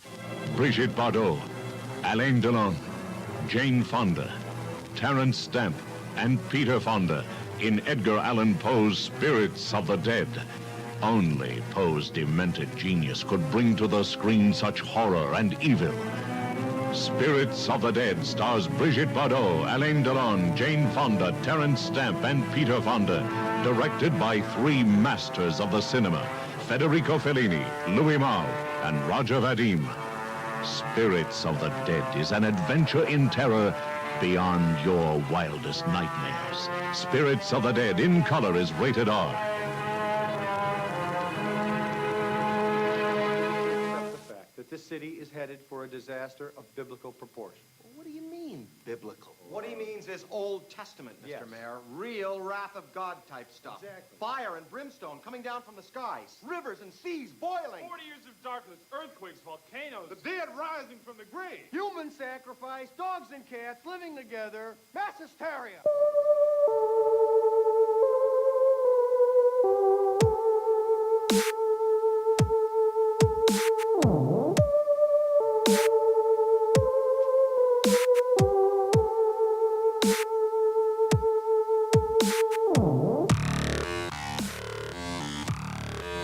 You're listening to Paranormal Soup, bringing you the weird every Sunday night. Call into the show and join the discussion. The call-in lines are 219-230-4444 or 260-225-9419 or by Skype caller ID OOJBland00 or JBland Paranormal Soup. And now to your host, Jason Bland. Tonight's guest is Nancy Thames. She is a lifelong contactee of interdimensional aliens. And this is what I do with the show. I have a conversation. I don't ask scripted questions, even if they're given to me. We have a conversation about our experiences. And you tonight can join this conversation, even if you've told me your experience before. I don't care about me. I want you to tell it to Nancy and get her perspective. That's what we're doing. We're having conversations because we are, like she says, and I've said on the show before, we are the disclosure movement. It's us coming out and saying, I'm done hiding what I've experienced. I'm telling it, and if you think I'm crazy, go do what with yourself. I don't care. It's time we stop being afraid to talk about these things, our experiences. There's people who are experiencing these things. I wonder how many people are. And they don't tell a single soul because they don't want to be judged. They don't want to be looked at as crazy. We're getting past those times. I think we're getting there. We got a ways to go. But these shows like mine and others, and people like Nancy, we got to keep talking to each other and sharing our experiences. So call in tonight. Let me make sure the phone lines are open. They are open. Join this conversation, but let's go ahead and get back to our guest.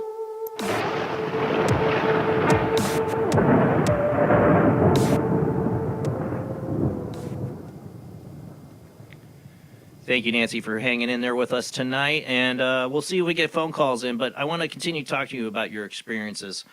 When you say you have the contact with them, they hear you, and I've heard this from other contactees that you're able to, they don't have to take you. You can communicate with them, in a sense that they're consciously. These guys are way beyond us spiritually.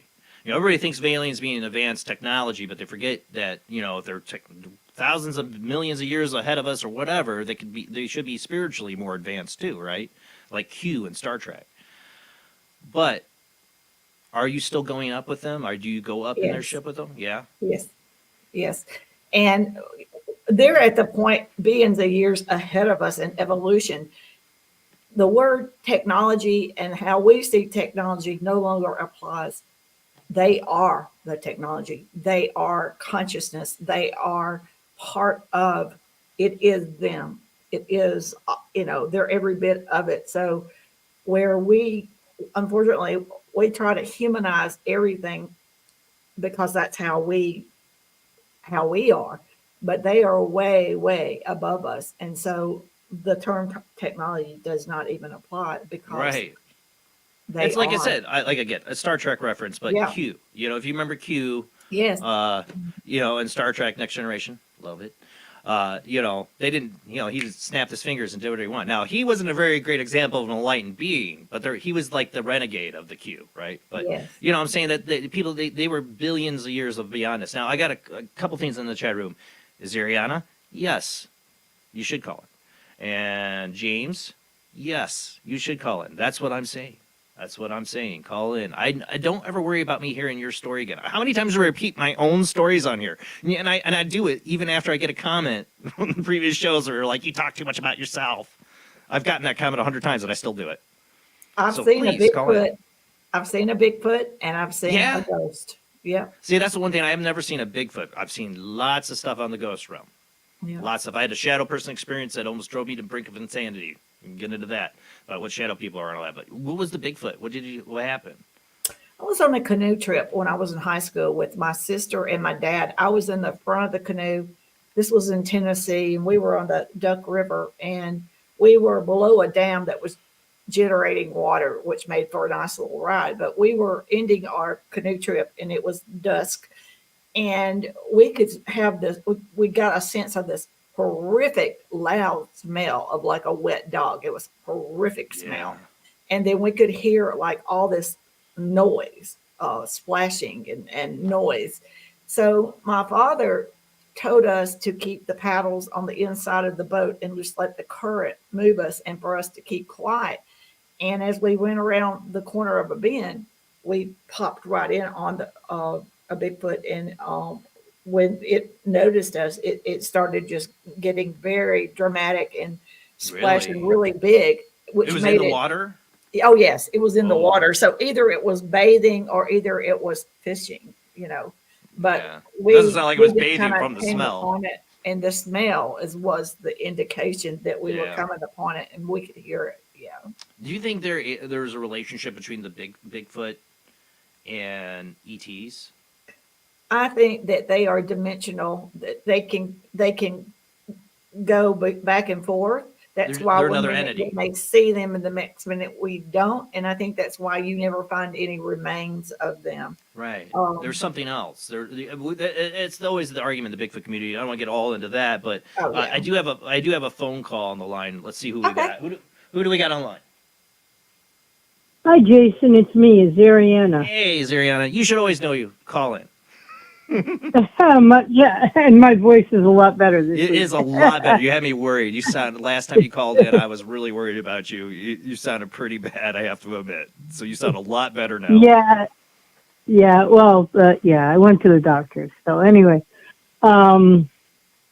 repeating myself. It's fine. I was abducted from the age of 5 to my 20s by what I learned later, very much later, by the Nordics. But they would send the Greys to get me. And I was shown a lot of things.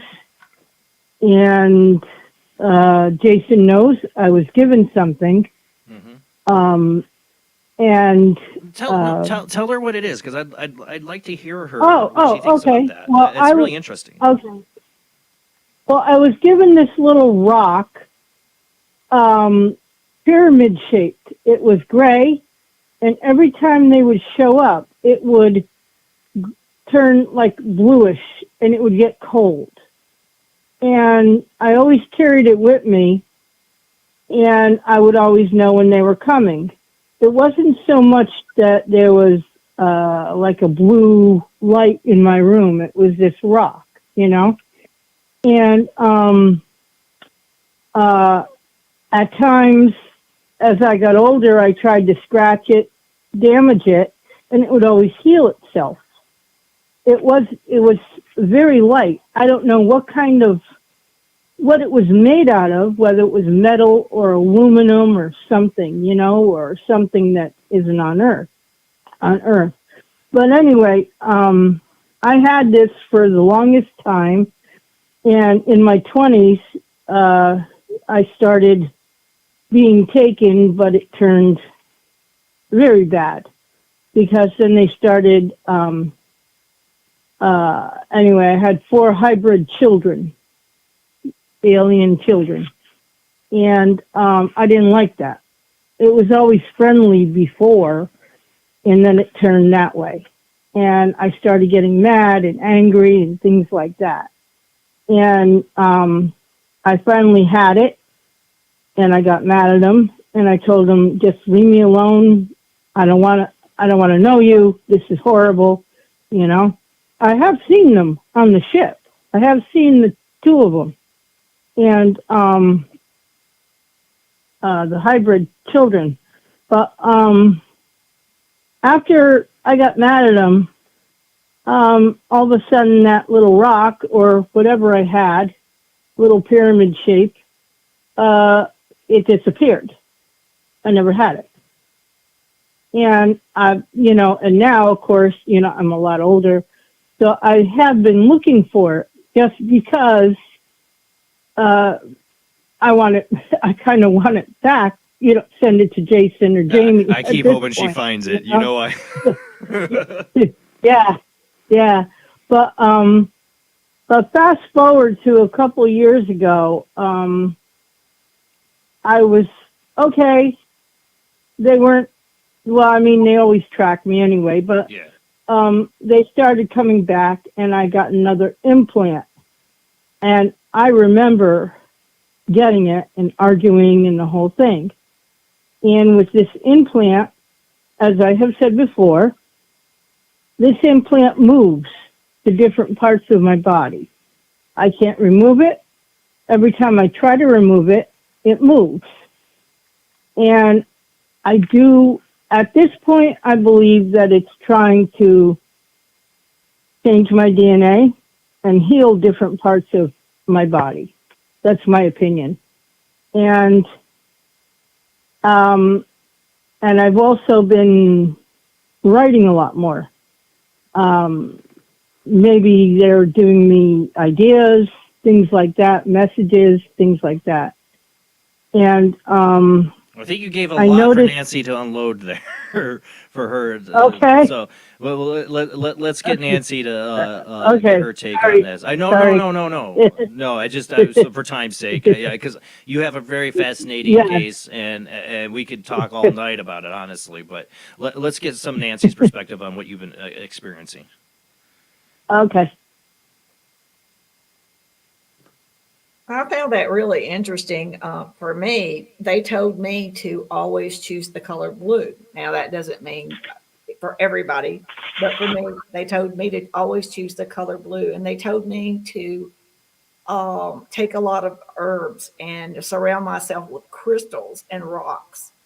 At the time they told me that, I didn't quite understand all the reasons, but I've always been a rock collector, even as a child. But I do know that crystals and rocks are living conscious beings. So I understand now what that all meant, and it helps to raise frequency. And there's a lot of crystals can be used for a lot of things. And I do know that some people have gotten implants and things like that. So that, I guess, that's a good way of them to track you or whatever. For me, I don't have any. I've never been given anything at all. But I do know when they're coming. I can sense their frequency, and I know maybe 5 minutes before that they're coming, and I know. And I know, like, if, for example, if I've been on craft and they brought me back but didn't have me as a conscious meeting for whatever reason, they'll let me become conscious, and I'll be aware that I just got back, and I will feel that same frequency feeling. So yeah. Hybrids, I do know that hybrids, I know that a hybrid would never be able to live here on Earth.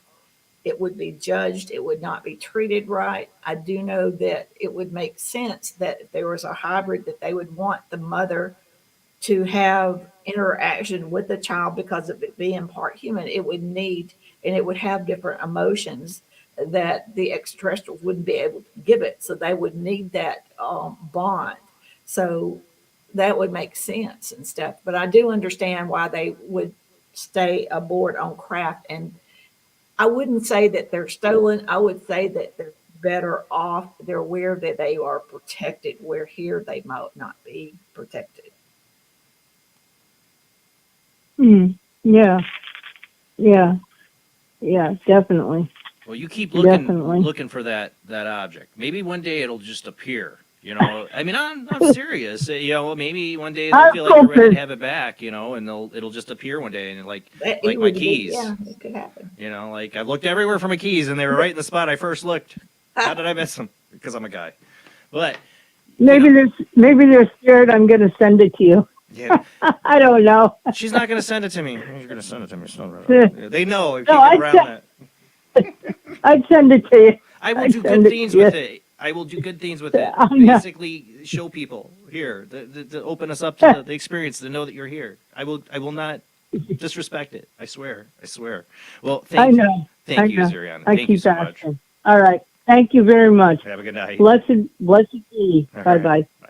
Bye. Again, people, if you called in like a Zuriana and shared this, I don't care. Call in. Nancy hasn't heard your experience, and that's what I want to see, is what she says about your experience. That's why she said, should I call? I'm like, yes. I want to talk about the alien object she had that turned colors when she, she was given as a child and then disappeared. You know, I wonder about these things. What was that question? What are they doing with the babies in the long run? That is a good question. Like, what are they, if they have hybrid children from her or others? I mean, and they're living up on the ship. They can't live here. What are they? I guess what's the purpose of those with the hybrid children? Creating a new species, just like, tweaking with DNA. It's an experiment. It's just like what they did with us a long time ago. It's just furthering their genetic. Every single race, particularly in the Greys, every race has a particular job function. They don't call it job function like we do, but all of them do the same thing. So that particular race were all genetic scientists, so that's what they were doing. And that was a project, their agenda. So that was their reasons and their reasons alone. So I don't think they're trying to create a new race or any kind of race to take over, anything like that. They're just simply doing their genetic experiments and seeing what they can figure out from it. So I've always wondered, back to the Anunnaki. There's the Zachary Stitchin 12th Planet series I've read, and that they, we were basically Homo erectus here or whatever. We were some primitive form of us, and that they gave us some of their DNA to enhance us, make us a little more smarter, maybe a little whatever, to be better workers or more, whatever. And then, of course, humans got out of population and control, and we were much more, more of their DNA in us than they wanted, and there's floods and all, you've heard all the stuff, I'm sure. Yes. But does that fit in? I mean, with what you see, is that, that they're one of many that have put some kind of influence in our DNA. I think they're one of many. I don't think they're not the creators or the progenitors. They are, and like you said, their influences weren't necessarily all good. So, but a lot of what their influence and stuff really was not in best interest of humanity. Right. That's what it seems like. Yeah. I mean, making us a slave race is a start, I'm saying, to be workers. That's not a good start. That's not a good start. And we were at a much lower consciousness and easily manipulated. So as we've progressed, we've gotten Do you think the better. Anunnaki stumbled upon our planet and all this genetics here, everything, our life and everything, this was created by these higher interdimensional aliens. They created the primitive humans. They created all these animals and life and plants. I believe in that. People talk about a higher power. I get it. There's got to be something, because there's randomness of the universe to make such interesting ecology. It's just the complexity of everything. It's like, oh, well, it's a beautiful planet. right. I mean, That life is precious. But Yes. that the Anunnaki came down here, like I said, they seem like they're very much like us in the sense of, they warred, they fight, they had technology and ships, and they fought between themselves and they were territorial and all this stuff. They came here and found the primitive version that was meant to have this long evolution and then jump started it because they wanted, and then they got in trouble probably with the interdimensional aliens. Like, you guys, that was Exactly. our project. Yes. You just pissed all over it. I'm sure they were asked to leave because they were just like the Greys that came down, the one race of Greys of many different races that came down and was self-serving, only using us to their advantage and not doing anything for us. Well, made They were themselves just- gods. Yeah, They exactly. didn't, they were totally doing like the Stargate thing where they're like, you've seen the show, sorry. Yeah. Always got references. But, they're doing the, basically pretending to be gods and making a slave race. I always loved the Stargate show, in the movie. I like because that too. You know, because that's what I felt like there's some part of our history where some aliens did that. If it was Anunnaki, I don't know. But you can look at multiple cultures through ancient past. And I just missed a phone call? What was it that I just missed? If somebody called in, try calling again. I don't know if I missed it or not. Our But, whole history needs to be rewritten. Right. And that's the thing. Our heritage, our planet, there's so much we don't know. And even our Yes. oceans, there's so much down there that we don't know. So it's time that we start finding out about who we are and how we got here. What is our heritage, I mean, I think, I honestly believe just from some, I had Heather Lynn on, who's an archaeologist, and I've had other people that are involved in the kind of like archaeological, fringe community, you could say, because the universities, they faux pas on any of the ancient alien stuff. They faux pas on any of those ideas, and and to me, it's so glaringly obvious. There's so many examples. Ancient Aliens as a TV show gets a lot of things wrong. They are not always factually right about things. It's entertainment. I get it. But there is many things they're pointing out that are, I'm sorry, that is what they're not lying to you. Puma Punka does exist. These things do exist that we have no explanation for. Exactly. Yeah. And that there's civilizations that have existed and been turned to dust way before us on this. You mentioned reptilians, too. Yes. As another race, that I have a big fear of snakes. I don't like the idea of a reptilian race. When I was a kid and I saw V, it freaked me out, especially when she gobbles down the gerbil. Like that show freaked me out, but I was fascinated by it. I was also fascinated by it. Freaked me out, but I wanted to watch. It's like, oh, no, snake people, no, but I want to watch. I can't stand snakes or reptiles. But you said there was a good reptilian, so there's bad ones and there's good ones, just like there's good grays, right? So. And there's different races, of course. Yeah. I've met the good ones. Where are they from, the reptilians? Oh, gosh. I think some are were here on Earth. And I think that's what I wondered. During the dinosaur age, they kind of like, there was some manipulation by other extraterrestrials that didn't necessarily, they needed to change our planet so that human beings could flourish and so we could evolve. So I think they were either transported somewhere else, or in some of the areas they may have gotten rid of some, or it was a climate change. They went through their cycle of spiritual evolution. Maybe, So I think that there was a race of beings that were probably part of that were part of the reptilians. And some of them may still be here under the planet. Some of them are probably from space and different places. But the ones that it's true. Been in contact were positive and nice. Yeah. People could be encountering reptilians that have been here. They're part of the reptilian race, that like the Silurian theory, basically, that they exist. I mean, how possible that would be? I mean, you ever watch Life After People? They show like.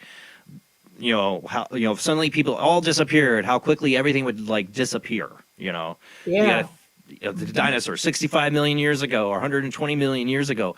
If we wiped our civilization, got wiped out, or we disappeared, like Life After People, you can see how everything would just disappear except for the nuclear power plants. That would be radiation waves across the planet, just so you know. But besides that fact, maybe after all the radiation's gone, all that stuff, everything disappears, and 65 million years later, if there's still on Earth here, and there's a new alien race living here, or somebody else living here, the survivors, if there are any, would uncover only things fossilized. Yeah. So maybe that's some cows in a field that got in the mud and got in the right fossil. You know how many things that would not show up like us, like all those Right. bodies in our graveyards would not be there. They would not be fossilized. You know, all the structures would be dust and gone. You know, I mean the pyramids are not going to last 65 million years. They've lasted 10,000, maybe 11,000. They're not going to last that long. You know what I'm You've saying? heard- Eventually. You've What'd you heard say, Jamie? what Soros or Bezos is building, right? That big clock into The time capsule? Yeah, so like every so many, Yeah. like every 100 years or something, a whole chamber opens with what happened in that period of time. Wow. So when the Just like humanoids fly down to Earth, they can visit this monument. here where we were and we killed ourselves. I'm wondering Let's hope it doesn't say that. You know. I don't Yeah. think, I hope not. I don't think that's going to happen. I think we have brothers and sisters from the cosmic realm that are here watching over us. Well, the big question we always get, we hear people ask on that realm when it comes to aliens and their interactions with us, especially the higher, better, good guys, I guess you could call them, is like if we go, Putin decides or Biden has a brain fart and hits the red button, I'm saying something goes on. We always hear on the news and you don't watch it, but they're always telling us doomsday is around the corner every day, like tomorrow.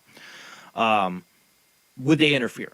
Would they interfere if, like we said, decided to go to nuclear war? If something minor were to occur and if humanity needed to learn the lesson of waking up further, they might allow something minor that would not be the whole planet Earth. You have to understand. I'm talking about the whole planet. Like if we went to That's nuclear not gonna- we're not fisticuffs, gonna let it's that over. happen, and I can explain to you why. They see our planet as a living conscious being. All planets are living conscious beings. So when we start messing with weapons of mass destruction and things of this nature, not only does it disrupt and could destroy us, it disrupts the balance of nature. It disrupts the balance of our planet. And we are just very small part of all the things that they love on planet Earth. They love our planet. They love our oceans. They love the air, the water, the rivers, the jungles. The We must be really indigenous pissing them people- off then. Yes, the indigenous people that still live on our planet. They love everything. And we are just a small fraction, and they are not going to let us wipe out all living creatures and beings, including our planet, because of our egos. That will not happen. See, I've always wondered a reason why. Like, I mean, I think they've been here for a long, long, long time, and people have seen UFOs. We can go back to a lot of things. People like, I think the Fatima sighting was Fatima sighting. Fatima was an actual UFO occurrence, a contact occurrence, massive. Things like that. There's things that happen, but when we hit the 1940s and we hit the nuclear age, yes, Hiroshima and Fukushima, there's this big. That That's was a when people wake-up really call start. to the Right, universe. right. Yes. And then, I mean, I just had an article I didn't include in the Worldwide Web Weird, but I should have about. We've talked about on the show. It's not just nuclear weapons they're interested in. That they're observing. It's nuclear power plants. And what did I just say? If a human race decided to wipe away, and I tell my son who's watching The Walking Dead, I said, it's not realistic. I'll tell you why. It's not the zombies. Because the zombies wouldn't kill you. Because a year after everything shut down, or maybe a couple years, but probably a year, you got nuclear power plants across the world going into meltdown. Yes. That's over. It's radioactive waves across the United States. They never talk about it. That's the only thing that drove me nuts about Life After People. They never talk about the nuclear power plants. I don't think I ever saw it because as much as I don't like fossil fuels and all that stuff, and I want nuclear power, in a sense, there's this problem. If humans disappear, these plants shut down, there's nuclear meltdown and literally waves of radioactive clouds going across the planet. Eventually. They wouldn't let that happen. They've already turned our power plants off as an indication to governments that we are in control and we are not going to let you. And they're just not like they gonna did let at us take Maelstrom. Weapons of mass destruction into space. No way.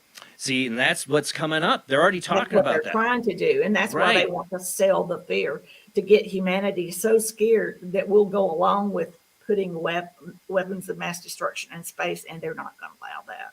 They're not. I mean, the Star Wars program under Reagan, wanted to have a nuclear reactor up into space, which violated international treaties, by the way. Why do we have those international treaties? Because it's a smart thing to do. You shouldn't be putting a nuclear reactor up in our atmosphere that could crash down and cause a lot of problems. Okay, I mean, it's just not a good idea. We got somebody else on the phone. I want to get to them. Sorry, Okay. I blab on. Who do we got on the line?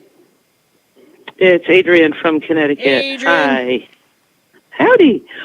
Yeah, I had to call in because I totally agree with Nancy's statement she just made about humanity. I just wrote practically that very sentiment to somebody else.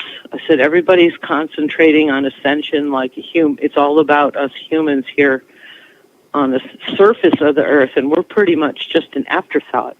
The frequency that needs to be changed is the healing of Mother Earth, and we're either going to jive with it or we're not. And I think that's the whole ball of wax right there. And the Earth needs healing. That's like 99% of what is going to be going on. So, on the subject of aliens, you know me, I could talk for hours on it, but people brought up the subject of grays, and one thing that always puzzled me, I've only seen one type once, and I happened to be probably in an underground base, in a ship, ready to go, because there was maybe a dozen or 15 of them all standing there, like worker bees, and the two in the back in charge said, there goes another one. Now, their eyes, there's different types of eyes with these grays. They're almond-shaped. Now, the ones I saw were really hard to find anywhere. It took me a few years. Their almond-shaped eye was the rounded part towards the nose bridge, and then it wrapped around to the point towards where we would have an ear. And there's ones with the opposite way, the point at the nose bridge. And then there's some that are pointed at both ends. And I was kind of wondering, what shaped eyes did the grays you saw have? Almond. Yeah. The grays that I see, I've seen different types of grays. There's tall grays, there's 3 foot tall grays, there's 4 to 5 foot tall grays, and the female gray that I'm bonded with, that is a hybrid that was designed to take me back and forth. She's actually reddish brown color, and her skin feels like a dolphin. And the other ones, their skin feels like a dolphin, but they're a gray color, and then some of them are kind of a luminescent white looking color, more of a, not necessarily dark gray, but kind of luminescent, beautiful color. And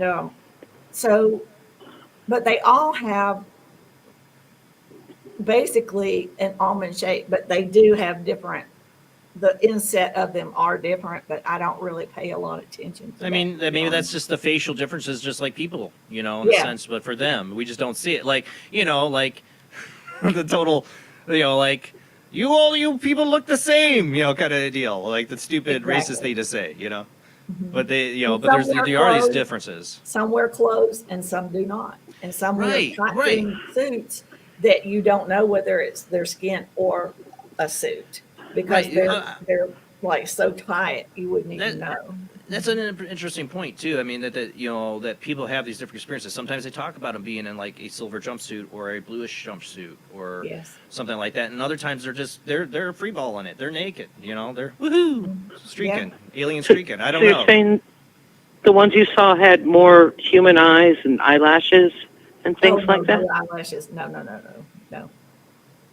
No eyelashes, and they were not even looking. What was the shape of the eye? To me, they're almond. Yeah. Oh, okay, rounded. Okay, with at one end and pointed at the other.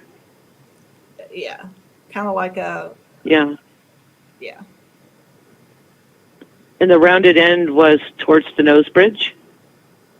I didn't really pay attention to that. I am more focused on touching their skin and our conversation. I don't. I've got a lot of pictures on my website where I've drawn pictures of different extraterrestrials that I've been around. But no, I don't. Yeah. All right. I mean, I can bring up other incidences, and because every alien I've seen, not a lot, like 5. No, now it's 6 different kinds. I've only seen them one time each, and the weirdest one I saw was insectoid-like. Have you ever seen an insect-like one? This would have very close to I would say, a grasshopper head. That would not be not a mantis. Not a mantis? Okay. No, because its jaw was not pointed. Oh, gotcha. I've not seen those. Yeah. Yeah, that was somebody told me that this particular one was like an ambassador in between different species. But yeah, it's really hard to try and identify. I just got somebody's book they put out, a whole encyclopedia of aliens they have seen or had visions of. Yeah. And the only ones that came real close, almost exact, was one of the Sasquatch. Other than that... It was a Bigfoot one. Yeah, but this one, the one I had, I've seen a second Bigfoot recently as a message, not the one outside my garage. Yeah. And it had more of a mouth, for lack of identifying it better, very much like the Planet of the Apes, the more rounded mouth. Mm-hmm. And so the one in this book would look just like it. And I was like, wow. And the message I got was phenomenal. He said, "We will win, we will survive, and we will unite." 3 words, 3 sentences. And in the book, it said they are of few words. And I thought, well, wow, that matches. It matches his looks. It must be. They never talk to people hardly. I guess so. Well, this was telepathic. Yeah. So it was kind of cool. Yeah, it was just really awesome. Well, Adrian, all right. Well, you're welcome, and you all have a good night. You too. Thank Thanks. you. Bye-bye. That's really interesting because basically what I've been told, everything on Earth is a living conscious being. And everything is waiting for humans to wake up and reach higher consciousness so that we do understand that trees communicate, plants communicate, things communicate. Just because we can't see these things with our 3D eyes does not mean that there's not life going on and conversations going on all around us. So when the Bigfoot was saying we will all be united, that is because we are all one.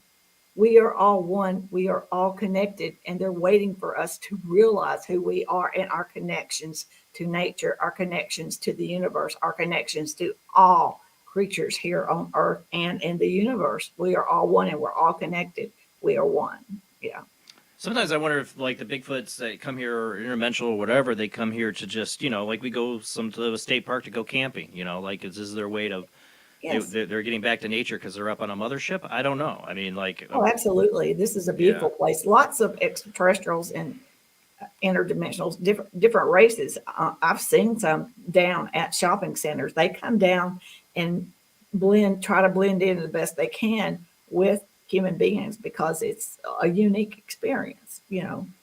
It really is. Some of the blending in doesn't go well. You've heard of, like, of course, I always feel like the Men in Black, there's different stories, but there's ones where they feel like they're alien, or there's no way that those are government agents, that feels pretty alien, and they do some weird stuff. And you have, like, the black-eyed kids, showing up, stuff like that. Like, it makes you wonder, what's genetically, or what are they creating, or why are they here? There's some creepy stories, but experiences people, especially the black-eyed kids ones. Have you heard anything or understand what that might be about?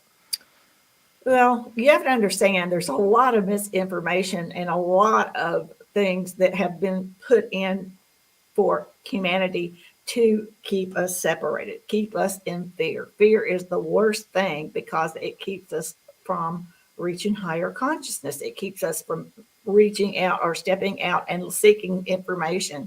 So a lot of these things simply aren't true. And so there's a lot of truths that should come out and will come out as we have disclosure. And a lot of it may not be what everybody wants to hear, but it will be for the betterment of humanity once it's all said and done. So, like I said, with the nuclear power plants, there's been plenty of evidence of them shutting them down. They shut down nuclear weapons like Maelstrom, and there's other evidence, like with there's a Russian instance where they said they turned them on. That they're giving some kind of message of, listen, we can shut you down on this anytime we want. I've always wondered, what if the secret was that they shut down nobody has nuclear weapons. Like every time somebody makes a nuclear weapon, some alien comes by and shuts it down, it doesn't work. They're all like, I got nuclear weapons. They don't work, don't tell them. You know what I'm saying? Like, wouldn't that be the best joke in the world in the universe? Yeah.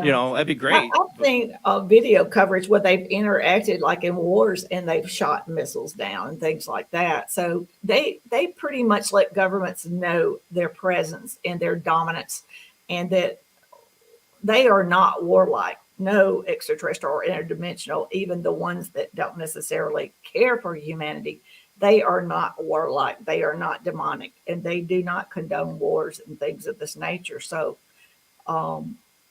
they do what they can do, but because we're here on free will, there's certain things they cannot do. They cannot come down here and cure someone of cancer, because we don't know this, and I know this is hard to understand, but in our soul contracts, we may have made a decision to come here and experience having a disease.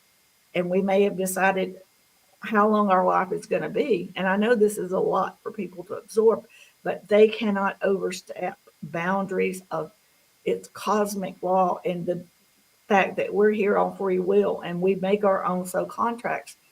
They cannot, and they have to sit there and witness a lot that they wish they could step in, but they are not allowed. It's part of some spiritual journey for somebody. I mean, we talk about it with people life, near-death experiences. When they go over to the other side and they're like, it's not your time, you have to go back, that there is some plan. Exactly. And, I've never been a big one to believe in like predestination, like everything, there's nothing you can choose, you're always going to end up wherever you're destined to end up. I don't believe that, but I believe there's multiple paths that are set up for you to maybe take. Yeah, but I don't think anything's set in stone. Right. Like you said, The future's always in motion, Right. But like I said, there is some kind of like a choose your own adventure book. You know what I'm saying? Like you have multiple possibilities that are going to be presented to you in your life. So, I mean, these interdimensional aliens, I mean, it really, people could call them angels, it's semantics. They're involved in our afterlife. They're involved in our life and spiritual journey. So we're really talking about the higher power. This is something that people talked about for thousands of years. For me, I think this is a spiritual evolution for humanity. And I don't mean necessarily picking a particular religion or anything like that. No. I think it just means opening up and realizing who we are and our connections. Yeah. Yeah. Speaking of religion, spirituality, James asks, Nancy, do some of these beings acknowledge a devil to balance good and evil? No. Or like light and dark side of the force? No. A lot of that stuff is made up by human beings to keep us in fear. It was done intentionally to manipulate us. I'm not saying that there's not negative things. I'm not saying that, because I do not know everything. But I know that as far as extraterrestrials, interdimensionals, they do not believe in a hell. They do not. They're above all that. Right. Their evolution, they have ascended past all that. There is no need for wars. There is no need for negative thoughts. There is no need for negativity, period. See, I believe that. The reason I believe that is... And that's the beauty of our evolution, is we will reach this. We will reach it. I believe that because my one where I felt like I faced something that was evil was my shadow person experience. Yeah. And I've run into other people like Terry and others that have been... contactees to abductees have had some similar shadow person experience. So this one I picked up. I'm not going to get the whole story. I've written it out for people that want to check it out. My Rick Secker's Paranormal Encounters Volume 2. It's in there. But my moment of being saved from this thing is when I reached out to a higher power. When I said, God, I'm being paralyzed. I was levitated off my bed 3 times. The 3rd time I was levitated up, I could actually feel my nose touch prickles on my ceiling. And I thought, God, I'm so sorry. I'm so sorry. Please forgive me. Please. This is what I'm thinking in my head. I can't talk or move. I'm just like screaming, please, God, help me. I'm so sorry. and this bright light filled my room. This entity that had been tormenting me for months screeched and was gone. And long story short, I saw a person walk through that light that looked like somebody that might have been my great grandfather. Blah blah blah. Short story. But during that moment of this white light and I felt this presence. I call it God, the force, whatever. But in that moment, there was no anger or hate towards that entity or me. Everything was forgiven, and the knowledge that I'm always here with you. You're never alone. And there's, there was no hatred towards this being that was attacking me or anything. It's like none of that matters. We're all one. Right. Just in that moment, I felt that compassion. And you probably learned something from the experience. It was probably something that your soul needed. It was an experience that you needed to evolve. Yeah. Yeah, in a sense, it was like, and again, it was like that feeling of having this. I mean, it was basically the most warm, loving feeling I've ever felt in my life. Mm-hmm. Yeah, that sounds really amazing. Yeah. But I wish everybody else could feel that, and I wish I could feel it again. Like I said, it happened at that time. I've reached in some meditative experiences where I've kind of gotten to that level, but not there totally. Like whatever happened in that moment when I was saved was incredible. Like that experience was nirvana. Like I felt no worries, all my fears and anxieties, all that was just washed away. I wish I could hold on to that, but it was an awakening in a sense. Well, the more positive we are, we kind of create our own reality around us. And the more positive we are, we generate at a higher frequency.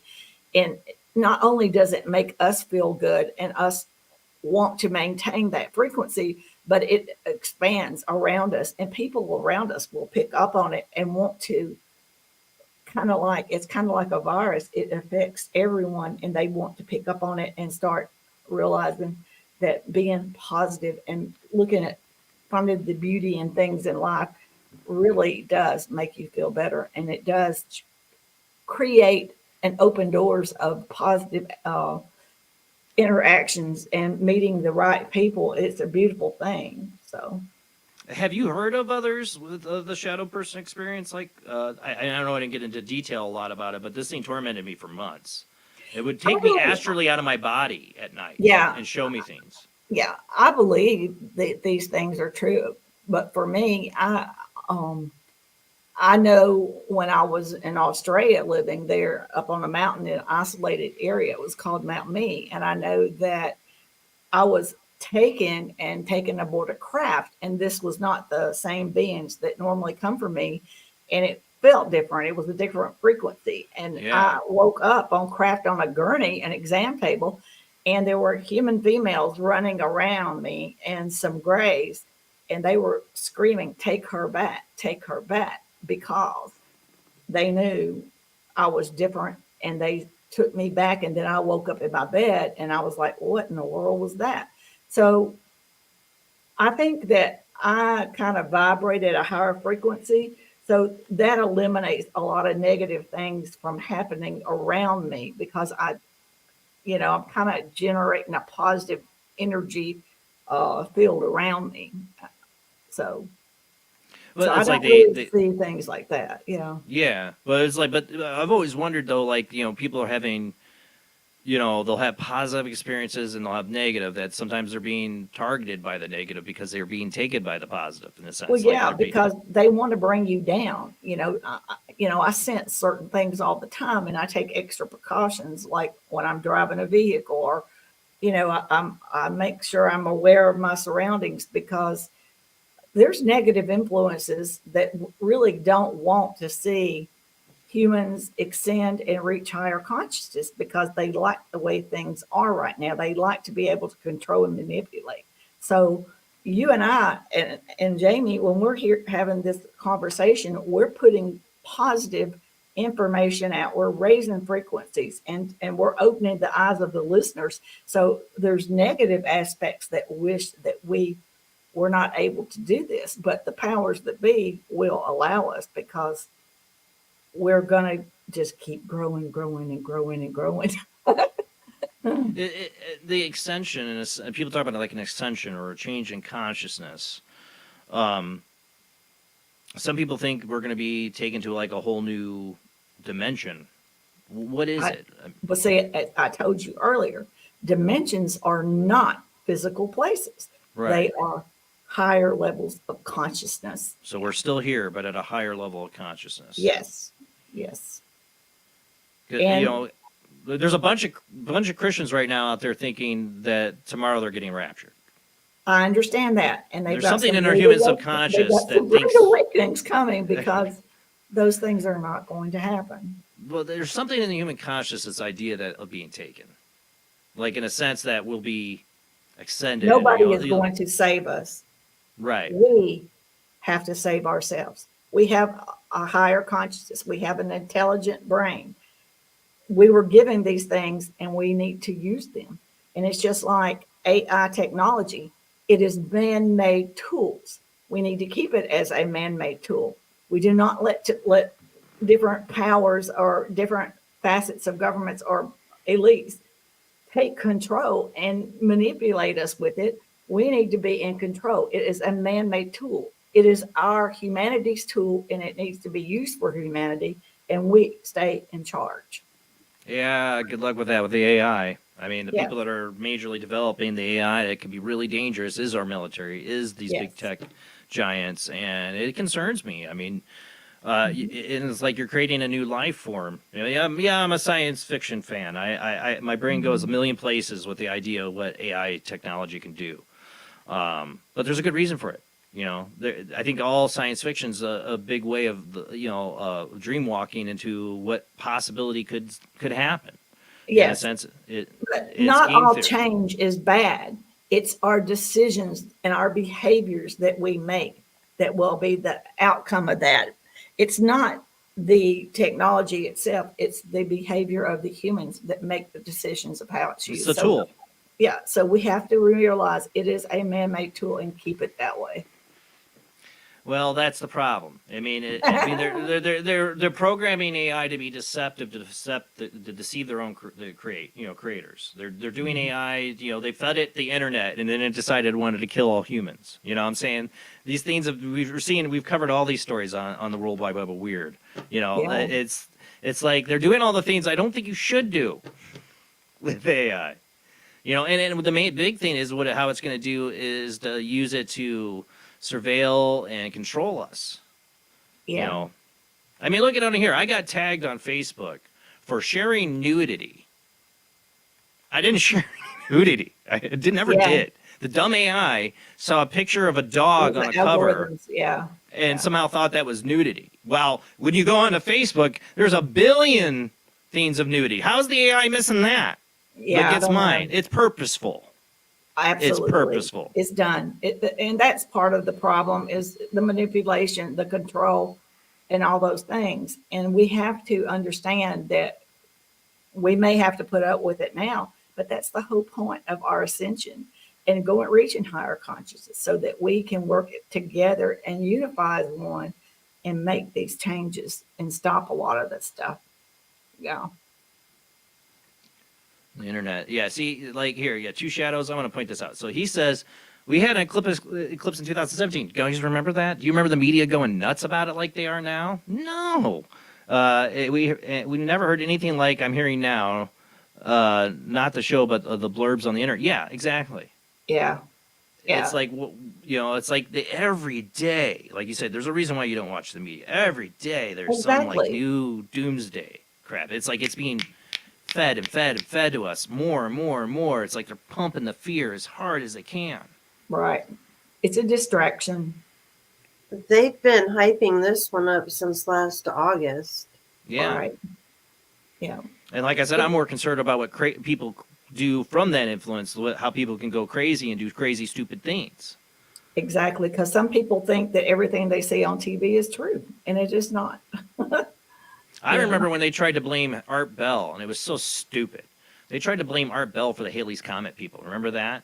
I remember that. That was sad, but you know. Yeah, and Art Bell never did anything that would ever influence those people.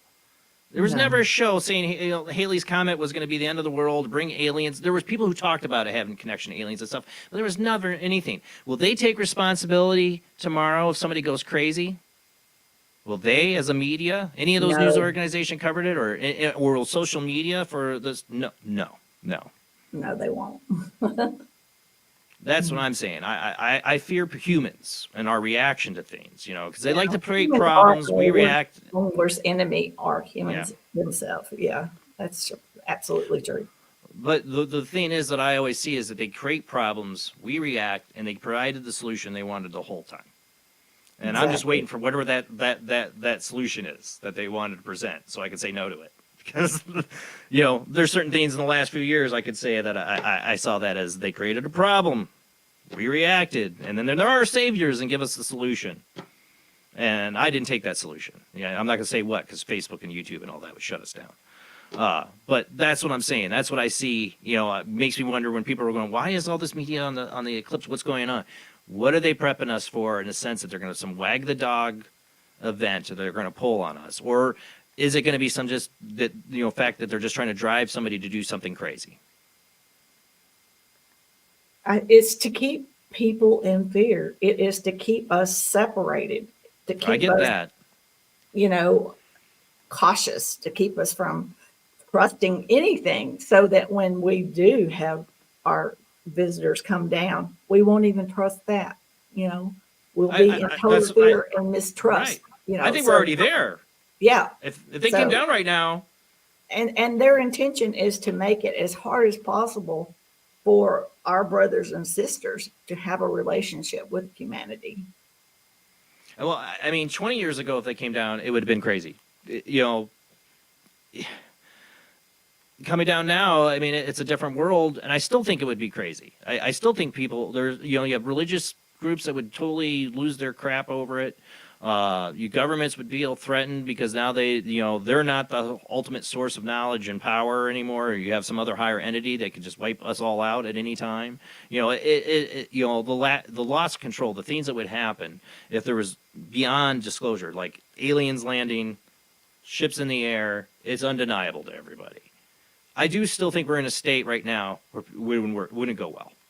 I hate to say it. I think there's too many people out there that would react badly. Yeah. Well, that's what we're working on changing. And that's why I think these conversations are important.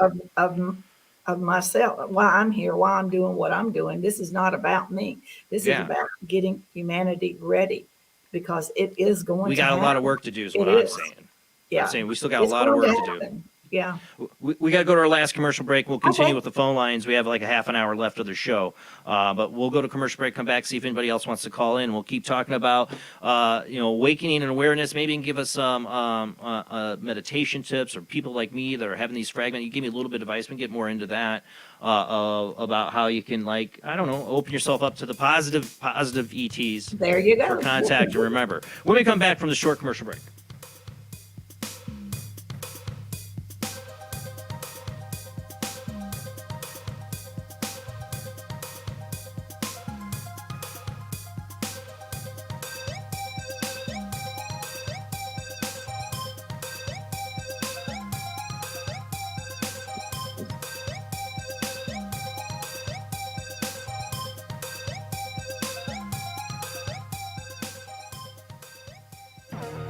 Intercepted a transmission of unknown origin. Transmission?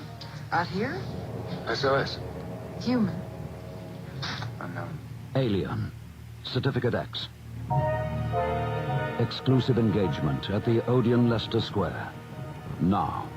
Any systematized transmission indicating a possible intelligent origin must be investigated. I don't want to hear it. I don't know this. In space, no one can hear you scream.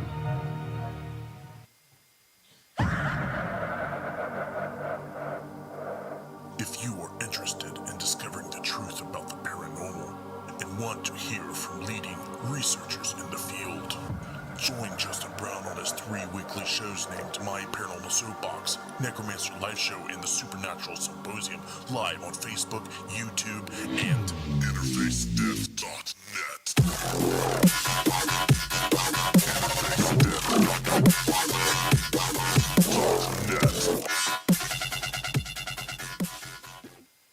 This is an APAC studio presentation. Hi, I'm Barry, owner-operator of Barry's Barometer Barn. Lately, I bet you've been lying awake at night asking yourself, how many barometers do I really need? Well, at Barry's Barometer Barn, we think you need more than one. Otherwise, we're gonna go out of business. Remember, at Barry's Barometer Barn, we don't know the meaning of high-pressure sales. Come on, folks, buy another barometer. I'm trying to put my kids through college, I've got a family to support, and a secret mistress who isn't cheap. Visit Barry's Barometer Barn, 000 Storm Drive. Come on, folks, buy a barometer. I'm Barry's older brother, Larry, and every time one of you people walk past the store without coming in, Barry beats me.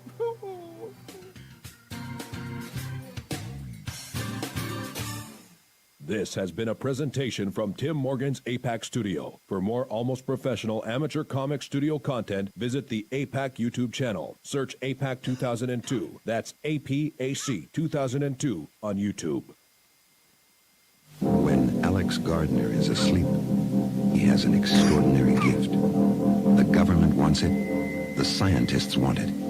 But to keep it may cost him his life. It might be better if Alex didn't sleep at all. But he cannot resist entering the dreamscape. Can you? See Dreamscape in the West End and all over London now. Certificate 15. It takes an extraordinary adventurer to enter the dreamscape. Are you intrigued by Paranormal Talk Radio? You'll love the new Paranormal Radio app from Talkstream Live. You'll find a great selection of talk shows covering UFOs, ghosts, strange phenomena, and much more. Download the Paranormal Radio app now and start listening to the very best in paranormal talk entertainment, including the network you're listening to right now, the Paranormal Radio app, free in Google Play and the iOS App Store. Join us every Wednesday night at midnight Eastern Standard Time for Weird Wednesday, the live stream, with your hosts Jamie, the Living Dead Girl, and Rob, the Phantom, where we'll talk about all things paranormal, including zodiac, astrology, tarot card and oracle card readings, live ghost boxing and spirit communication, where we'll do Voices from Beyond, the Cold Case Files.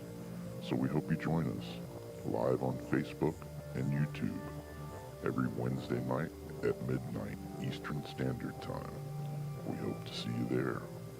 Bye-bye.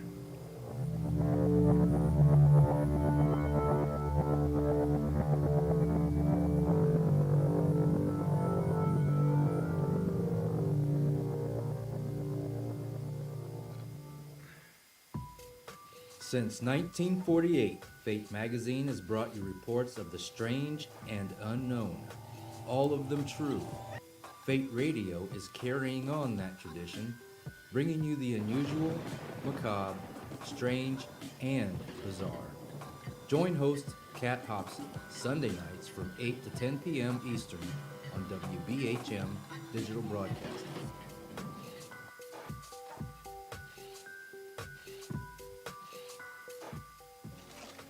Heat 'em up. Do, re, Be gone.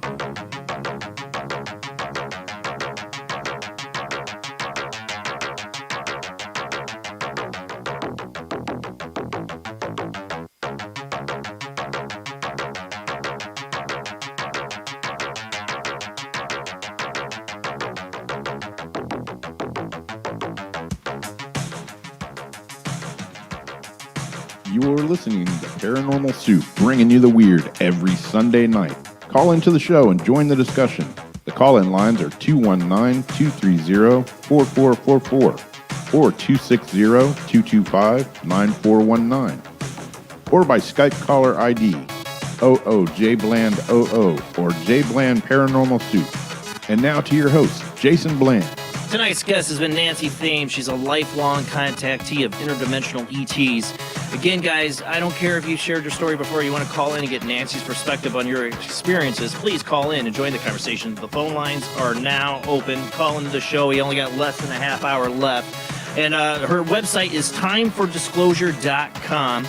Check it out. She also has a Facebook page, Time for Disclosure.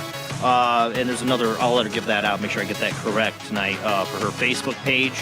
And don't forget for Paranormal Soup, subscribe, follow, keep sharing it out. And we do have a Patreon. You can donate $1, $2, $3 a month. It does give you exclusive access to our Patreon chat room if you ever want to get a message to me, because it's hard for me to see the chat room there. So you can do that.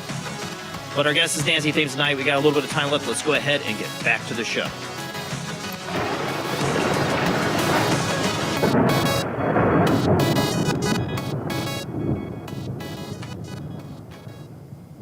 And then my mouse stopped working. Trying to come back here. There we go. Jeez. Thank you for hanging in there, Nancy. We got like less than a half hour left. For people, what's your advice, like meditation-wise, and things you can do to kind of like me, you were telling me, try to help me, like if you feel like you might be having some kind of contact experience, like how you open yourself up more to it. I What's meditate practice? and with intention, with pure intention, meaning that I think of nothing else and I consider it like my one-on-one conversation with them. And I ask for my subconscious to open into my human consciousness, because we all have some sort of a past, whether we remember it or not. But for me, opening our subconscious, bringing it forward to our human consciousness, finding out who we are, who our inner self is, not the Nancy that the world around me has programmed me into, but the Nancy inside, the real Nancy that came here with a purpose and a goal. So, I want to get that connection back with the real Nancy. And so I think everybody should do the same thing, is ask your inner self to open up and help you, and that you're ready for this information to flow through you. And Yeah, I think like I've we'll said, make a difference. I've had those experiences, the past life memories, the memories of being taken, like where I'm like tapped into this part of myself that I can't just remember. Like whatever I'm there, I know it and understand, but when I come back, I don't. Like that, I've had that so many times. Adrian here says, Nancy, did you ever experience or detect any emotion from beings you have had? Happy, sad, compassion, humor? Absolutely. Not in the human perspective. They don't have the emotions that we have, but the feeling of love is unbelievable. The love. And when I am hearing them telepathically, when I'm on craft and I'm listening to the tall grays or the interdimensionals that are like 7 to 8 foot tall, have human-like features, but more of a whitish opalescent kind of color, I can sense when they're telepathic to me, I can sense inflection in their voice, meaning if they want to have a little humor or whatever, right, it wouldn't be as intense as ours, but I can sense the inflection. And I can tell whether they're male or female that's speaking to me. But on the grays, I don't sense the male or female. It's just the command or the interaction, the message, but I don't sense inflection in theirs. It's more, not as much emotion. Yeah. So that's why I've had other contactees say that. So some people have had like misunderstandings with their interactions because they remember the little grays, the ones that didn't have a lot of emotion and stuff like that, because they said because they're not they're biological, but they're not, they're like having an android assistant in a sense. They're pretty, living, they're pretty emotionless. They're very task oriented. They're there like to do a job. Yes. And that's all. They're task oriented. And that's their agenda, and they stick with it, and there is no negotiating at all. I mean, that's be what like an android is. I mean, Whitley, and I'll get Dan's on the line. I might get your call, and I'm definitely glad you called in, Dan. But we were talking about this with the other guest, is that how they would, she had this experience, and Whitley Strieber did, of seeing them stacked like cardboard, like stacked up, like they were offline or something. Like they saw them stacked in the ship. Whitley Strieber had that experience. They can be playful. They can be like tricky, like acting at times too. So, but it's But if a they're AI too, they're developing, in a sense, their interactions developing with but us. they're biological. I know that for a fact. I have touched them. I know what they feel like. They're biological. Yeah. All right, well, let's get to Dan's call. We got Dan Okay. online. How you doing tonight, Dan? Good. How are you? Hello, everybody. Doing good. Glad you called in. Yes. Yeah, of course I got a lot, but my main thing, you guys were talking about emotions and meditation, which I do a lot. I do suffer PTSD from, an event in the past, and since then had another event where my life was threatened. So these two events changed me. They shifted me in one way, and then they shifted me back in another way. But, and Jason knows I've had, a lifetime of weirdness, some negative and oppressive and, and one oppression, he was talking about the feeling of this power, this love coming in, which I was in such a desperate situation. I had to do something, and when I did my part of it, what I had to do, I felt that, and it got me. What happened later got me thinking about it again, because after the shooting, I'm sorry, yeah, it was a mass shooting, but I'm sorry, but it was about 6 months after that.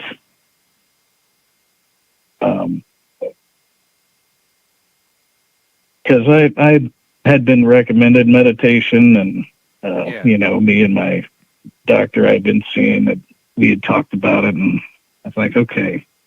So I just picked some random thing on YouTube, and I sat down, and I'm like, I'm gonna do this, and I did it, and something happened that it was like I was sucked out past my body, out of my house. It's like I could see myself rising out into space. And there was this golden wave resonance just pulsing on me, and it freaked me out. It was very startling, and I got out of it really quick. And later on, I decided to just go to bed, and I was laid there, literally just laid down in bed, and I shut my eyes. The room's dark, but I realized that I could see the room still with my eyes shut, and it was kind of tripping me out quite a bit. And I was like, what? I've had that experience. What I was seeing was the room in this golden tone. Like, all the definition was there, but it was this light, and this is kind of my first interaction with this thing, but the light is a bright light, and then you've seen the silhouettes of, just these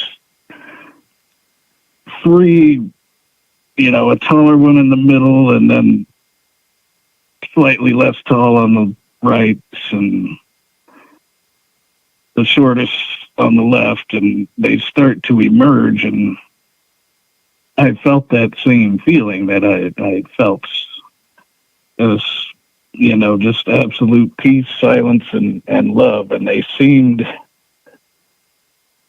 because me, I had seen so much already, I'm like, okay, all right. But yeah, once they started to emerge, like I say, they resonated this love and energy, and Can I show her the picture, Dan? Dan's an artist, and he's done some artwork from some of his experiences. Is it all right if I show her? But in my mind, I'm like, okay, aliens now, but they had picked up on that instantly, and when they emerged, they made light of that, and were kind of giving me,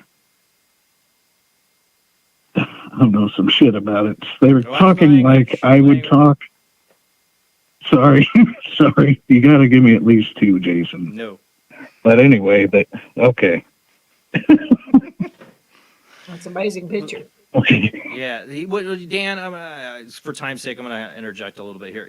Dan describes to me, because we talked about this stuff off show, like these golden beings.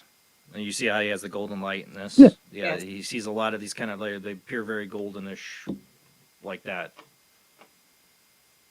All right, and then this is the one with the one ship you saw the one time, right? And this one here.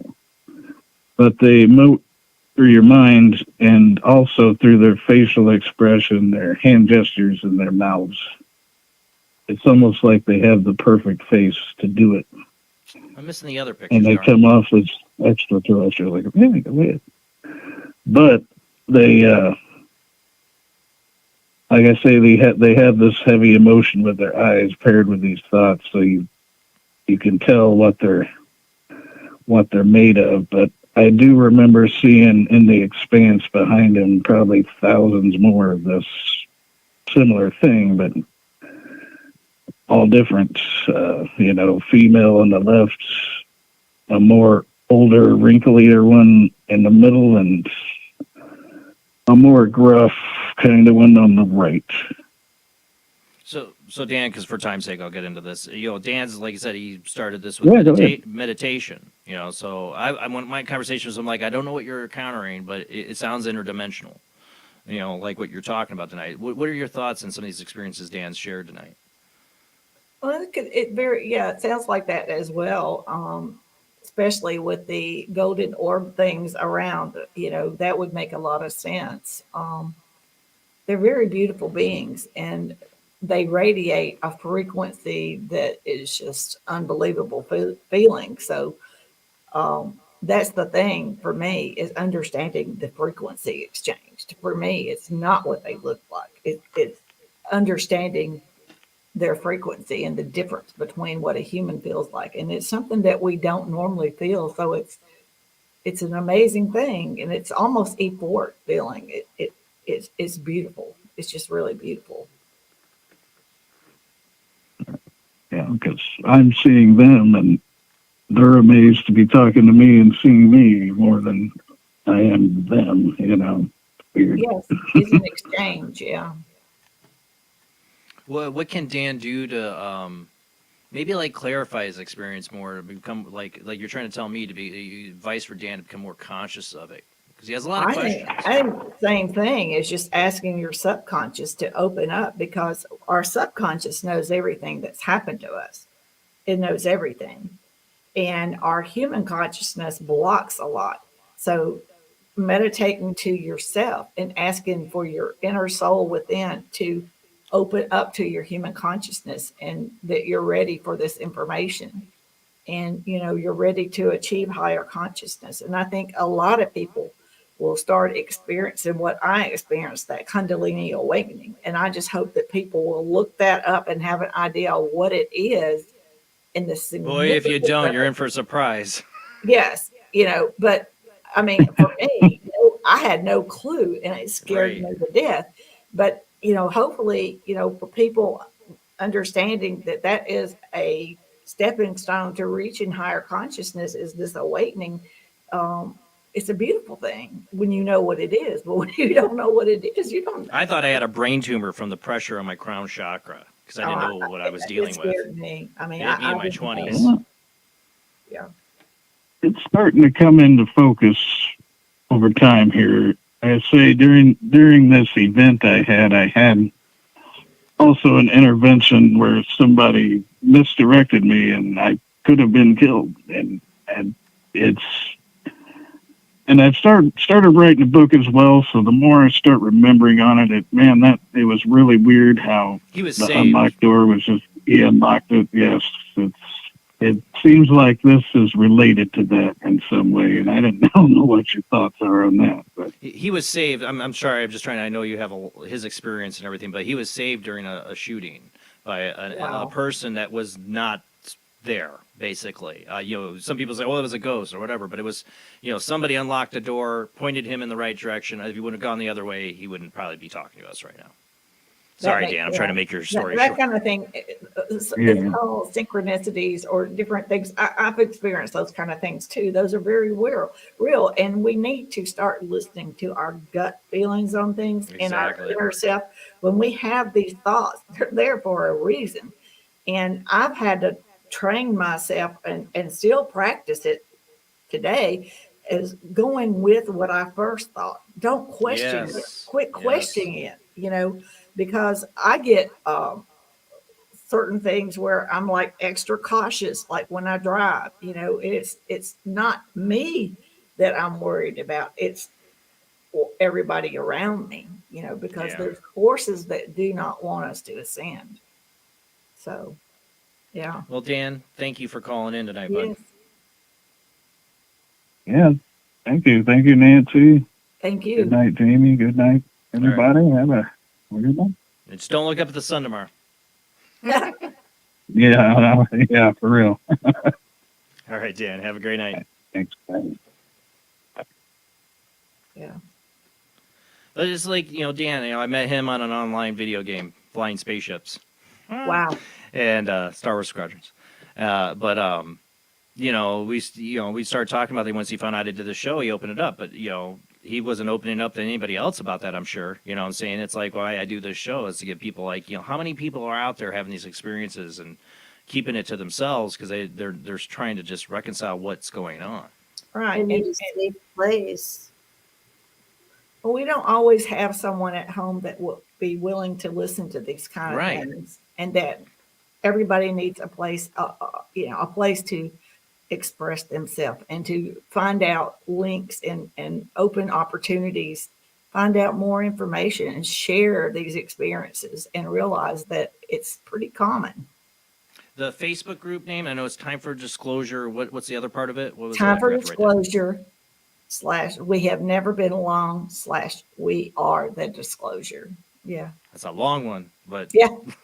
Yeah. But it's a Facebook group where people can basically talk about their experiences together and kind of community. That's great. That's great. Yes. And the website, timeforthedisclosure.com, do you have things on there? What are the resources for people on the website? Yeah, well, I like for there to be information on links, like different organizations that offer not only experiencers places to share information, but they also have support. They'll hook you up with therapists, mental therapists that will help you to and hypnotherapists. They'll hook you up with people in your area if you want to further the avenue and explore more about your experiences.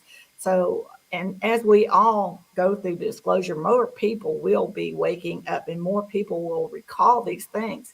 And mental health needs to be ready, and they need they need to have an understanding of what abductees have experienced, what contactees have experienced, or just in general experiencers. And they need to be prepared and have group sessions, have group meetings where people can get together and share these things and help and support each other. And it's what we're going to need. I mean, mental health is we have a big mental health problem in this country as it is. But yeah, I mean, it is a hard thing to find somebody you can trust. Do that. You believe hypnosis is a good factor to help people too, like regression or whatever? Well, I think any opportunity that you get to discuss these things and you get positive feedback is a positive outlet for you and a good thing, because it gets you in with like-minded people and with people that will give you support and encourage you to not be ashamed of who you are and what you've experienced. These things happen for a reason. And so the basically is to understand the purpose of these experiences and what it meant to you in your soul. What was the reason for it? There is a reason for everything, and there is a purpose. So what some people think may have been negative may not have been necessarily negative. And as they approach this and research it a little and just communicate their experiences with other experiencers, a lot of them realize it was a doorway to a bigger situation to advance us into the cosmic realm and getting us prepared for the future. You have seen, I mean, you've seen it with people like Whitley Strieber. I mean, he went from kind of like the fearful abduction from communion to his later books are much more spiritual and more accepting of it and less fear. Like, and he Yeah. has an idea of their, like after his wife passed away, their connection to the afterlife is really beautiful. That he's opened up to the idea that Yeah. he's Your let go of the perspective fear. changes Yeah. with knowledge and awareness, and understanding a lot of the fear that takes over your mind. You miss out on a lot of things because you're it's so fearful, and it is scary. Even Travis Walton, from Yeah. what he Well, felt they when did the it movie happened to wrong. him. Yeah, it was all made up to sell seats. He wants to make redo money. it. Yeah, he He's does. been trying to get somebody. I remember when I first saw Fire Sky, I thought it was a great movie. Oh, it was. Before Yeah. it scared the crap out of you, right? I mean, but when I actually read Travis Walton's book later on, I'm like, that's not at all like that. They weren't like that at all, and I mean, they were human-like too. Most of his encounter with that. Well, with they them, saved his life. They could have Yeah. left him there in the middle of the woods and he would have died. But they took him on craft and Yeah. repaired the damage and then set him afoot. Why it was so far away from where he began with, again, I'm sure the reason was so he could find help. They couldn't take him back to where they got him. They would have may not have ever found him. Well, that So- and there was witnesses to his to the sense of what happened. There was other people there that saw him get zapped. Yeah. I mean, God, run up to the ship. That's not what you want to do. No, he was No. at the wrong place at the wrong Yeah. time, is what he told me. Young and dumb. I've met him before, and he told me I was at the wrong place. It's somebody I'd Wrong love to interview. time. I know he's probably tired of doing interviews, but when he'd be on Art Bell or whatever, I always listened. I always listen to the Oh, Travis yeah. Walton story, But I hope that is something they could redo. That'd be great for them to reach, the show that from his book, his actual experience, because that's the sad thing with Hollywood. They make it into the monster movie or whatever. I mean, I hated the movie Fifth Kind. It was like supposed to make it look like it was real. This is a documentary, and even the actress who I like and the director get on and say this is it was all fake. It was all mockumentary in a sense. It's like stuff that Hollywood does. I want to see a serious take on it. I want a serious representation of somebody's experience like Travis Walton. Don't give me the Hollywood scare fact, whatever. Yeah. But fear sells, Well, sex sells, all When that you stuff. sign a contract and take that check, it belongs I don't to blame them, them. and they can do what they want with it. Yeah. So, when he was young, he didn't know, so that's why now it'd be done a lot differently. So, It'd and be that might great be if you why could. he's having a problem doing it, But like I said, there's so many people.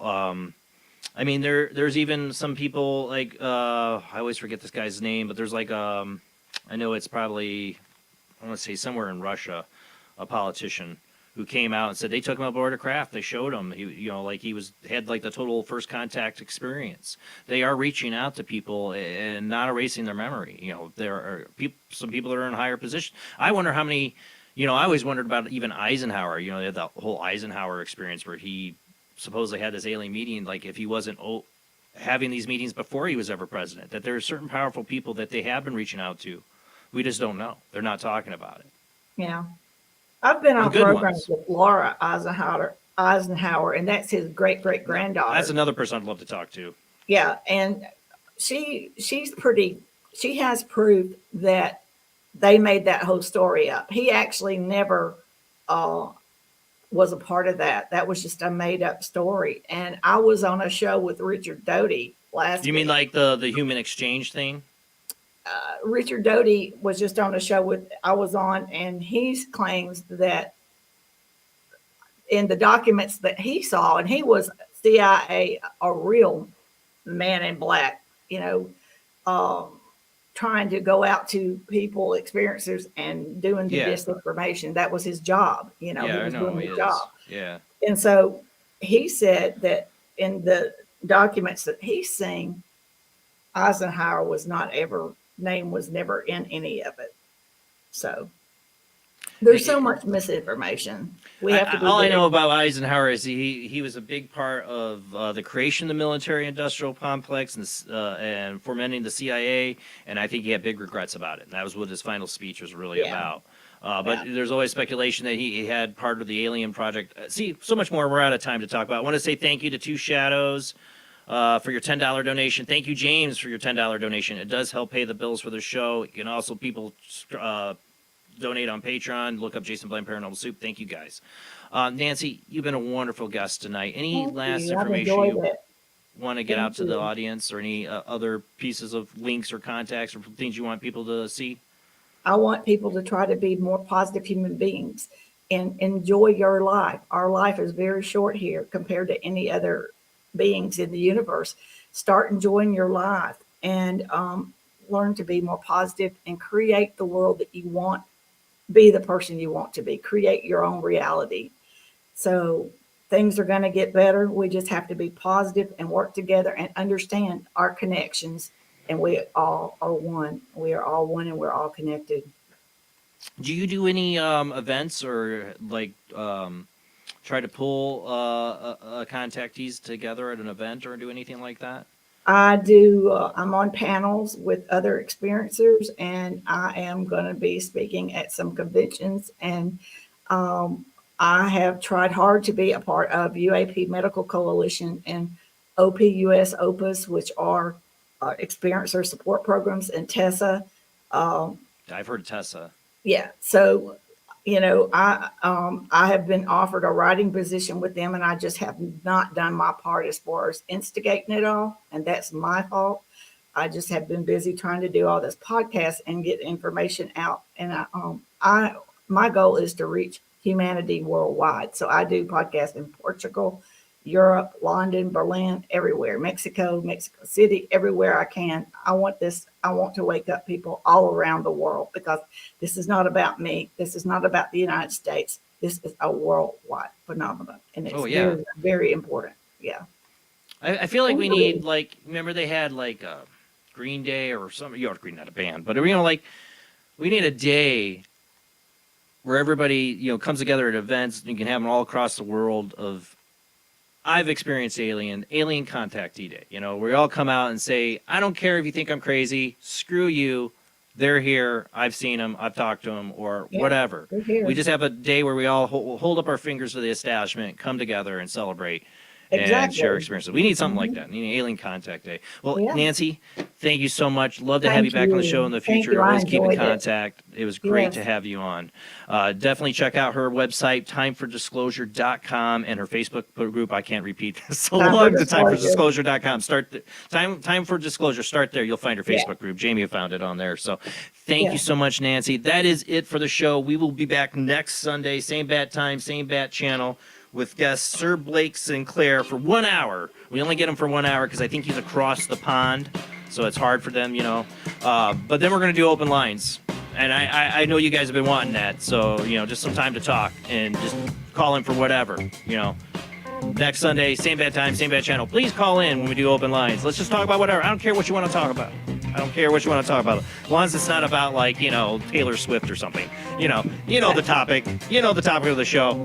Call in next week when we do open lines after our guest, Sir Blake Sinclair. He's a real sir. Next Sunday. See you guys then. Have a great night. Bye-bye.